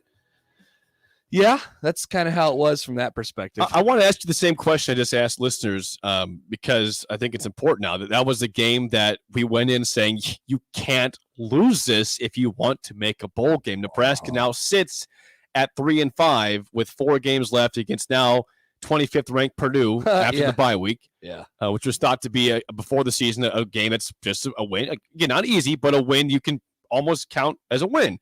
Ohio State, then a bye week, and then Wisconsin and Iowa. I mean, at this point, is there a path to a bowl game? Like realistically, is there a path to a bowl game for Nebraska? Well, if they play as well as they did against in those games that they lost, if they play as well as they did against Oklahoma and Michigan State and Michigan, then yeah, they can go 3-1. It's unlikely. Yeah, I was just saying that's about how likely is that though? It's unlikely.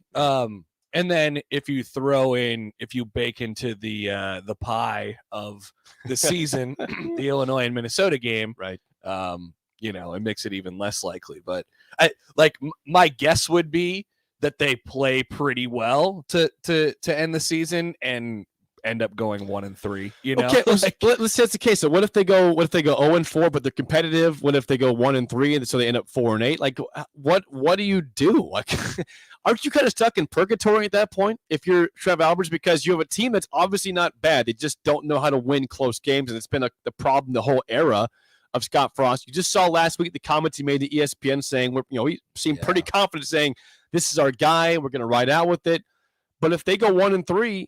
You're 4-8. I mean, that's not progress in terms of wins and losses. No, it's not. And then, the Illinois Minnesota games are going to hang over for a while, and that's obviously not the first time. They had 2 games last year where the exact same thing happened. They just didn't show up. Illinois and Minnesota last year, actually, which is hilarious. I don't know why you're sick. They can't get up against those teams. For some reason that I can't really explain. My gut right now says that he'll hang on, but there's going to be some changes this offseason. I think there has to be, right? I mean, I don't think you can realistically go into next year. Yeah. If they go 4-8 this year, it's by having a tough schedule. I mean, again, a lot of teams have tough schedules, and they have, they might go 6-6. This was a team that is good enough to be 6-6 when all is said and done. For sure. With a tough schedule. They've just shot themselves in the foot time and time again. Yeah. And that doesn't count as a point for. No, it doesn't. Right? It does not. It counts as a point against. It does. We'll have to see how it finishes out. It's directly up in the air right now, I think. I don't know. And Trev and Scott, they have those conversations, not the conversation about like whether you're going to stay or go or not, but Trev knows what he wants to see, I think, and I don't think Saturday was a good example of that. No, and here's the real question. We haven't even talked about this potential yet. I mean, you were at the game, you were in the post-game session, you heard the audio from the players and everything. Mm-hmm. So we talked about so far right now about what if they keep, they go 1-3, it's close losses. But is there any part of you that feels like the dam's about to break in a bad way? Like, okay, these guys they're sick of being close. Like, oh, now they're just giving up. My gut would be no. I think this team and what Frost said after the game was, he called it a we talked about this on the postgame show, but like he called it like a business-like approach, or that's kind of what he thought. And I don't know if that was just a misread or whatever, but I like that. The same is still true. It is a group that is old and experienced, right. And you would hope that they can kind of show up in situations like this. And I don't think they quit. And there's a whole bunch of guys who want to put stuff on film for NFL prospects next year and stuff like that as well. So no, I don't think they'll give up. I don't think we're going down that road. But a lot of the season kind of book has been written. Not all of it, but like if they don't lose to Illinois and Minnesota the way that they lost to Illinois and Minnesota was a half of that and a half of the 3 other games that they lost, which makes that takeaway really kind of confusing. But if they don't lose those games, or if they, if it looks different in basically any way, it's a different conversation right now. But now you have 5 losses, 3 of which that you can feel decently proud of, right? In the performance. And yeah, they shot themselves in the foot and they are horrible at late game stuff. And that all needs to get fixed still. But it's like, okay, this is something that we can hang on to. And then 2 losses compared to the 3, which is only 1 less, where they look like complete crap. And like, we just didn't see it coming. They were shocked about it after the Illinois game, and they seemed surprised that it came out that way on Saturday. I think they got it addressed at halftime. But the defense really showed up in that second half, and then that's when the other stuff started creeping. But then again, you go back to what led to them having such a rough first half. Cam Taylor-Britt says the guys weren't awake before the game. I was worried about it all week. And Scott Frost said on Thursday he wasn't worried about it. He said, no, they're ready to go. They'll be fine. And then they wait. They get out there, and he says they weren't awake. Scott, he says the coaches were aware of it. They could tell. In hindsight, I wonder if because I talked about this a lot last week. In hindsight, I wonder if saying, "Hey, we only have one more week until a bye," was the right kind of approach. And really, and I don't know if there's because they said that basically all week last week. They know we got to empty the tank. That we got to empty the tank this week, but it's I don't know what the right, but you're walking into a situation where you're coming off 2 emotional games, right? You had a huge win against Northwestern at home in a cool environment, and then a real slugfest with Michigan last week. That was a roller coaster, up and down, and you end up losing it, and then you have to go back out the next week for your 8th game in a row on the road at 11 a.m. against a team that's that's at least physical and knows what they're doing. Like, it's a competent opponent. And it just didn't seem like a good recipe to say, all right, we got to empty the tank this week, and then we get a few days off. I don't know. Maybe that's hindsight, but I also said it last week. So it just it felt like you were going into that game with like, all right, it's senioritis, Jake, right? Your senior year, and it's like, all right, I want to finish strong here, but at the same time, I got it in the bag, and that's kind of the sense I got on Saturday. And that's disappointing. It's a game you had to win. Nebraska goes in the game. It's disappointing, but that's the way it was talked about. Like that feels wrong. Like that was just the wrong. This program always feels like they think that they're a lot better than they are, right?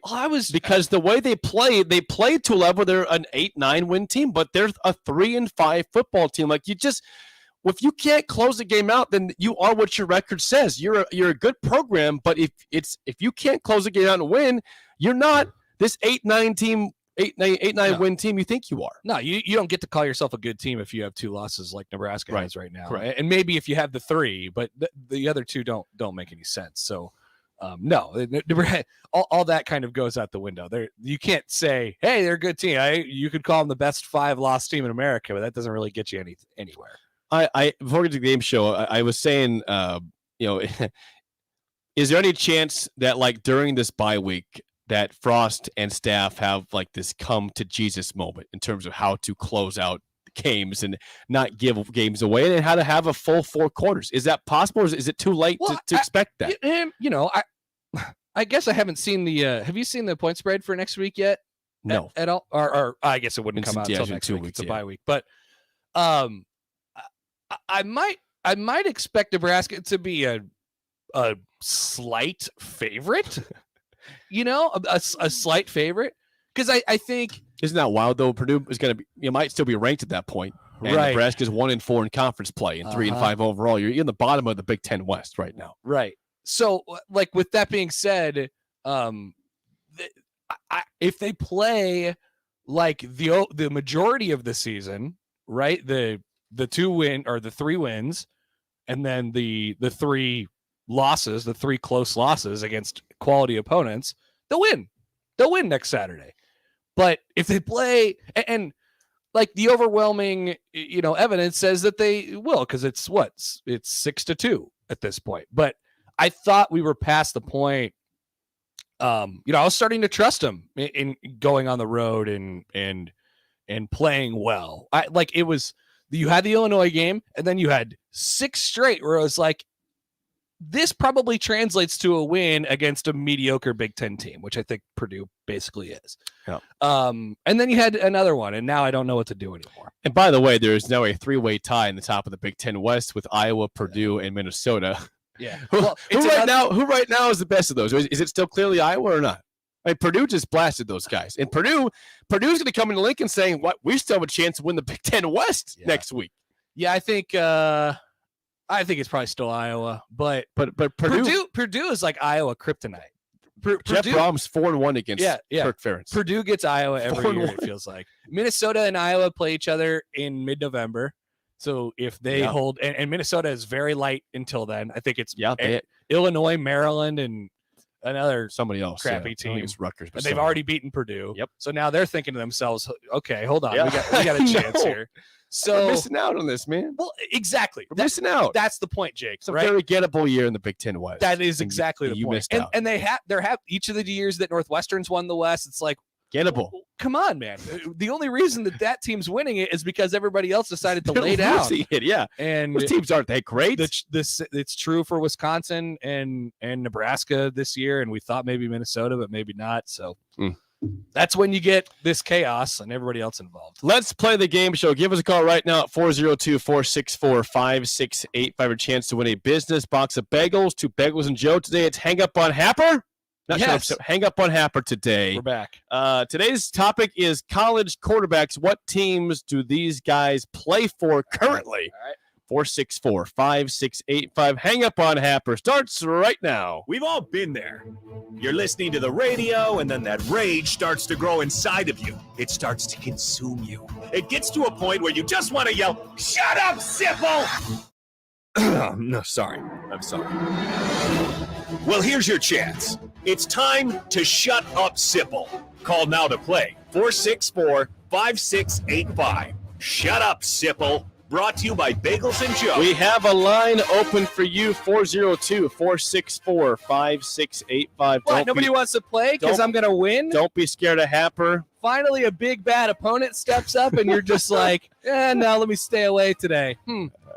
Interesting callers. Excuse to be Monday morning. Yes, right? some spirit. I'm still groggy from the weekend. Actually, weirdly, I think Sipple would kind of be good at this one.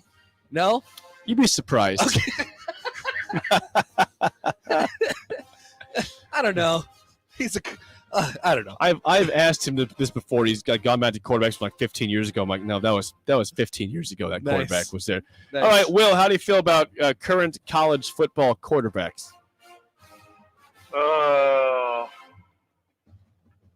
Kind of like our chances to go to a bowl game. Oh, okay. nice. I'm going to give you guys a hint to start. None of these are Big Ten quarterbacks. So please don't guess a Big Ten team. All right?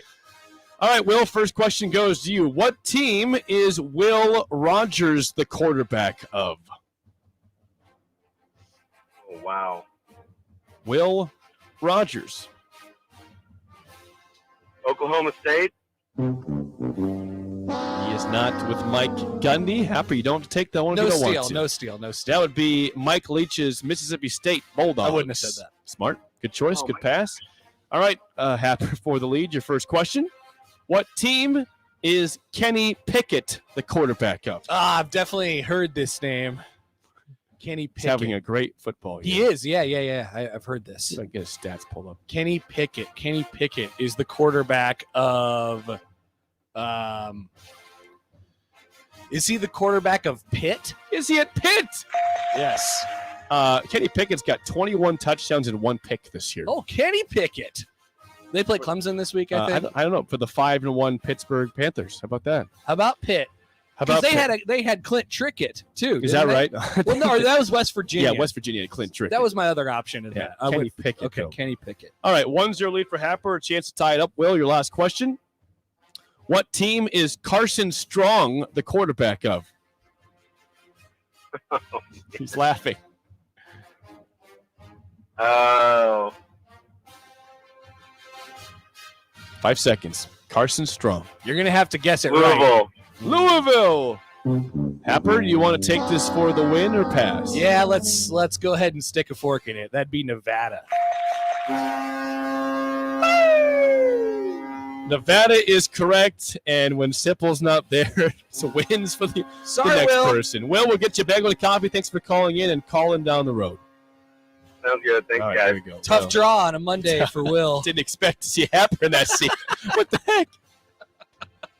Tough draw. What was tie- the last one? Yeah. Tiebreak. Oh, no, I'll give you that in the tiebreak. Okay, what team is Sam Hartman the quarterback of? I'd be surprised if you get I to have the no road. idea. This is for a good team right now. Is it Pac-12? No. I don't know. Wake Forest. Oh, Wake Forest. I wouldn't have got that. Wake Forest, yeah. Let's see how good of a guess you have for this. We'll get to the break. Okay, Case Keenum holds the NCAA record for most career passing yards. How many did he Oh, have? my God. I want to see what spectrum you're in here. Yeah, where do you go for this? I'll give you a hint. Oh, by the way, he's 2,000 yards higher than second place. in this. So he must have been the quarterback Was he like a 4-year starter? I believe so. Oh, God. For Houston. Let's say I see where you go with this. I'm curious where you put this at. let's say 17,000 yards. 17,000 would be second. Timmy Changa was second with 17,072. Case Keenum was first at 19,217. I think it's a pretty good guess. I think it's you got pretty much what second place was. So, pretty good guess. Shout out Timmy Chang. Shout out Timmy Chang in Hawaii. Gotta love those days back then. When we come back, let's get Mike Schaefer in here for the spillover with Connor Happer. Mike Schaefer next on Early Break in the Ticket. John Henry's Plumbing, Heating, and Air's motto is our family serving yours. That starts with how we hire. We go through an extensive interview process to really get to know you and show you who we are. We want to help you build a great career, be challenged, have fun, and bring home an excellent weekly paycheck. We offer competitive wages with benefits, including a day off for your birthday. Apply to be a part of the John Henry's family at jhlincoln.com. That's jhlincoln.com. John Henry's Plumbing, Heating, and Air. Do you know the common signs of transmission trouble? Your engine revs before falling into gear. Shifting is rough, or you're leaking reddish-brown fluid. Knowing the signs could mean repair instead of replace. That's where we come in. We're Certified Transmission. The job done right at the right price. The party is back on in Lincoln this fall, and there's no party like the A1 Automotive Ticket Tailgate pregame show at Tipsy Tina's in the Haymarket. Join the whole ticket crew for 2.5 hours of pregame coverage before every home and away game this football season as they get you ready for the game. It's the A1 Automotive Ticket Tailgate pregame show at Tipsy Tina's in the Haymarket. Sponsored by Farrell's Extreme Body Shaping, Tractor Supply Distribution Center, T.O. Haas Tire and Auto, Planet Fitness, Barnwood and Leather, and Vitalize Health. Tailgating wasn't just meant for weekends. Join 93.7 The Ticket every Tuesday at Chick-fil-A for Tailgate Tuesdays. Scan your app with any purchase on Tuesdays and you'll be entered to win a tailgate meal for 15 people. That's chicken nuggets, fresh fruit, and iced tea or lemonade. Winners will be contacted each Wednesday, and you can come see Tom and Bach from 11 a.m. to 2 p.m. at the 48th and O location or at South Point each week. It's Tailgate Tuesdays all season long at Chick-fil-A in Lincoln. One host has a red beard and thinning hair. The other also has a red beard and thinning hair. One host got married over the summer. So did the other one. One is a diehard fan of a sub-500 AL Central baseball team. So is the other. Can these two radio hosts do a show together without getting confused as to their own identity? The same couple. Happer and Schaefer. Weekday mornings from 8 to 11 on 93.7 The Ticket and theticketfm.com. Hey, buying a used vehicle sucks, and the biggest problem is who can you trust? Hey, this is Carl from Price Right Auto out here at West O Street in Lincoln. Here's what customers have told us they want from us. They want transparent pricing with no games. We have all our pricing on our website, plus a Carfax report. We don't want to buy a lemon. We include a 3-month warranty on all of our vehicles. We don't want to play games. Just make it simple. You saw that with non-commissioned salespeople. Can you trust us? Just check out our Google reviews. Again, this is Carl from Price Right Auto in West O. Check us out at pricerightauto.com. Tractor Supply Distribution Center in Waverly is now hiring for all shifts. They're a 24/7 facility and a clean environment to work in. There's potential to earn up to $25.25 per hour with opportunities for overtime. They also offer a retention bonus as new team members are eligible for a bonus as high as $1,000. Come be a part of the Tractor Supply team. Apply today at www.tractorsupply.jobs.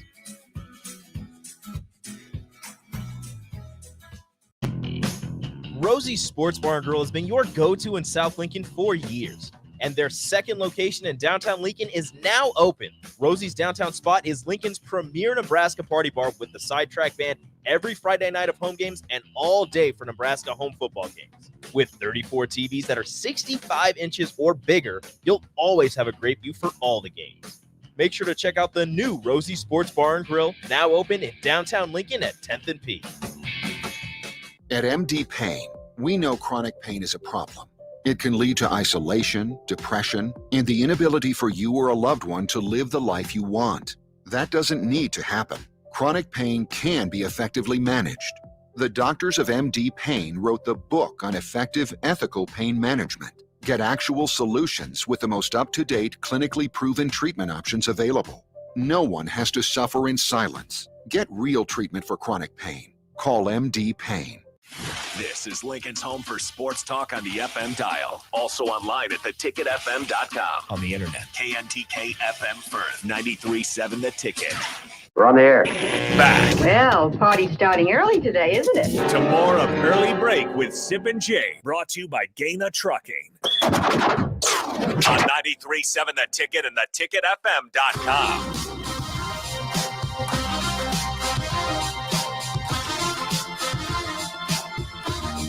It is time for the spillover with Connor Happer and Mike Schaefer. I already said hi to Happer. How are you, Schaefer? Good morning. I'm good. I'm doing well. Looking forward to seeing how the bye week treats me, I guess. I don't know. It's been a weird, I would say, last 48-ish hours or so. Just the tenor of things on the message board. I'm sure. Everyone either basically like staunchly in there, I told you the season was going to be a fail corner, or they're very much in there like, I can't believe I keep attempting to kick a football that Lucy is holding corner. Yeah. Or they're in the burn everything down, including the football program, and a men's hockey team should rise out of the action. There's only really one guy in that one. Yeah. And people largely leave him alone. He's kind of like the guy who's talking to himself at a place, and you're just like, I'm just going to. Yeah, He wants football to go away and for hockey to go to its place. I think. Oh, It feels like a defense mechanism. I'm not Yeah, sure. I think it but sounds like maybe that. He's really into hockey. So there's a lot happening. I hear that usually when Nebraska loses football games. It's like, why don't we just not have a football team? Yeah. Which a lot I don't less think pain. I don't think that'd be the right way to go about business, but everybody's got their thing, I guess. Yeah. So I don't know. I mean, obviously we're gonna spend plenty of time today. Yep. I assume tomorrow. Yeah. Looks like Wednesday's pretty Well, open. the great news here is that there's no game, and we just have to marinate in this for 2 That's weeks. right. No, I mean, Nothing to preview this weekend. their ability to lay a stink bomb that can last for a long time, and the opportunities of which they choose to deploy said stink bomb really is what sets Nebraska apart from almost any other program that is going through struggles. Mhm. Because even a program that has the reached a stinkiest. separation agreement with their coach manages to win a top 25 game on Right, Saturday. right. In which everyone sort of has realized this man is not qualified to be our coach here anymore. And not only is he not qualified, his staff that he's assembled is so poor that we don't want anyone to take over. They just went and beat Florida. Yep. So, how you weird know. is that situation, by the way? Was that? How weird is that? It's not that weird. Well, The fact he Hold gets on. to coach the rest of the year. the fact that Orgeron is out isn't weird. I know, but he's coaching the rest of the Yeah, football season. What if they went out this year? What if they went out? He They has just beat Florida, like you said. He has a fair amount of experience of being in a situation where he's the head coach that everyone realizes that this isn't going to to be what happens next year. He did it at USC. Right. He did it before at Ole Miss when I think they knew for sure he was going to be gone, and they just left him in that spot. Right. I think because no one wanted to take their shirt off and fight him in a team meeting. If you've ever read Bruce Feldman's book Meat Market, there's an amazing scene in which he challenges other coaches in the coaches meeting to take their shirt off and meet him in the middle of the room and fight him. Always good. So Seems yeah, healthy. That's who the savior of LSU was for 1 year. by the way. Yeah, he's going to go down. It almost seems like maybe it was less him and more Joe Burrow. Oh, is and that right? Joe Brady? I don't know. Justin the Joes Jefferson. might have been the bigger deal there than the Ed. the Jimmies. Not Jimmy. They had the Jimmies. They ignored Jimmy. They went Joe and Joe. Maybe Jamar Chase, Justin Jefferson helped out a little bit. Anything with a J that isn't Jimmy. Great. Yeah, right. Not Jimmy. So All the Joes yeah, and it's Jamars. a weird weekend. The name you're hearing there right now is Mel Tucker. That's He the did hot name I'm hearing. Mel did a tweet this Oh, morning. He boy. said, "I'm Oh, staying," no. which means he's going. That's me. Well, I it's was going gone. to say, Yep. Mel's not exactly the person that you consider trustworthy in this. I don't trust Mel, as I've said before. He's going to LSU. I would be like, I have I'm gonna multiple find Mel's thoughts on tweet. this. Like, on one hand, Mel Tucker seems like that would be a pretty good hire. On the other, doesn't it just feel like you're like desperately trying to recreate Nick Saban by hiring the head coach at Michigan State, who in most situations seems like he's probably a rung below a job in which the national championship was just won by this program 2 years ago? He's a Saban guy. He's like of the Saban. Yeah, the Saban cloth. The Saban cloth. Yeah, which feels like all of the candidates for this job, for the LSU job, might be. Don't we think that like most coaches in college football have some sort of like Kevin Bacon like step where they're not that far from a Saban cloth? Yeah, I think so. Yeah, I mean, 1 degree of separation separation of a Saban. house of rehab. Yeah. That when Ed Orgeron is at is just going to be even funnier. That'd be really funny if they went and got Jimbo and paid him $15 million or something like that. Well, okay, here's the question. And by the way, I saw a tweet this morning, but maybe it was maybe he deleted it, or I'm gonna find some more information. Just see on he's this. been hired as the head coach at LSU. Yeah, hold on. The coach in waiting. Yeah, give me a minute. Go ahead. Is there any thought that James Franklin will be a good fit for that job? Sure. Or do you think he's trying to get USC still? Like is James Franklin next year the head coach at Penn State or somewhere else? Oh no, it was a fake tweet. I apologize. Not him. I think He did not tweet. I think he'll be somewhere else. It's USC, LSU. I don't think he would go to the NFL, but there was rumblings of that like a couple years ago. It just feels like his name keeps coming up, and Penn State is sort of at almost not a breaking point, but they're kind of at a point where it feels like he might have gotten as much as he can. Well, which almost feels like an indictment on him more than it does Penn State. I don't know. Maybe Penn State's situation is not great. Getting to play having to play Ohio State every year. So I don't know. You're right. But it's not like it's only a loss to Ohio. It's not like he's 11-1 every year of a loss to Ohio State with a team that largely people consensus is a consensus top 10 team. Yeah. I mean, it's close to that. Yeah, he's got a lot of weird Michigan State losses in there. Well, they after they beat Ohio State for that first time, and I think that was 2017. They haven't done much losing outside of that, with the exception of last year. Last year was weird. Yep. Yeah, it was terrible.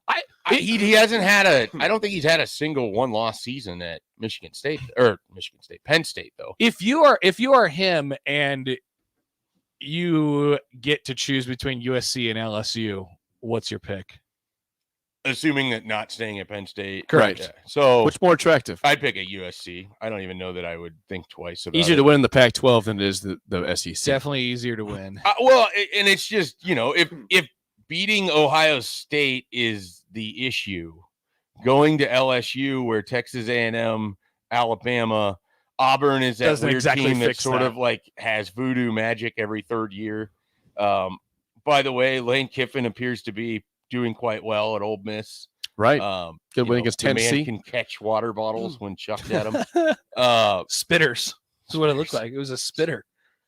Not great. So I guess like if the concern for Franklin would be, I want to go somewhere and have a chance to win at an even higher level, I don't know that I think he has a better shot at winning a national title at LSU than he does at Penn State. I agree. You have slightly more access to better players at LSU, but Penn State's situation is pretty fantastic. Like, that's why I sort of feel like he's just up against a ceiling a little bit. Yeah. Because it's almost like you need them to, it felt like they broke through in 2016. And then since then, it's kind of just been a repeat of the same. Just like Full House. It's tough being the creator of Full House. There's only so many episodes you can run before you got to try to change the location, right? Yes. Last thing before I get out of here, guys, I got Jake a question. No, I just have a question. I saw this on Friday, and I didn't remember it until now, but today at 10 a.m., Pinnacle Bank Arena is having a in-person press conference to announce a concert, which they never, ever do stuff like this. I don't know when the concert's going to be. Any idea who that might be? What would be an underwhelming big name post Garth Brooks? In the post, it has to be underwhelming though. Oh, it will be underwhelming. Well, if you've already created the excitement factor by saying they've never done this, they've never done it. Yeah, they've never done an in-person press conference to announce a concert. It's a concert, and it's gonna be at PBA at Pinnacle Bank Arena.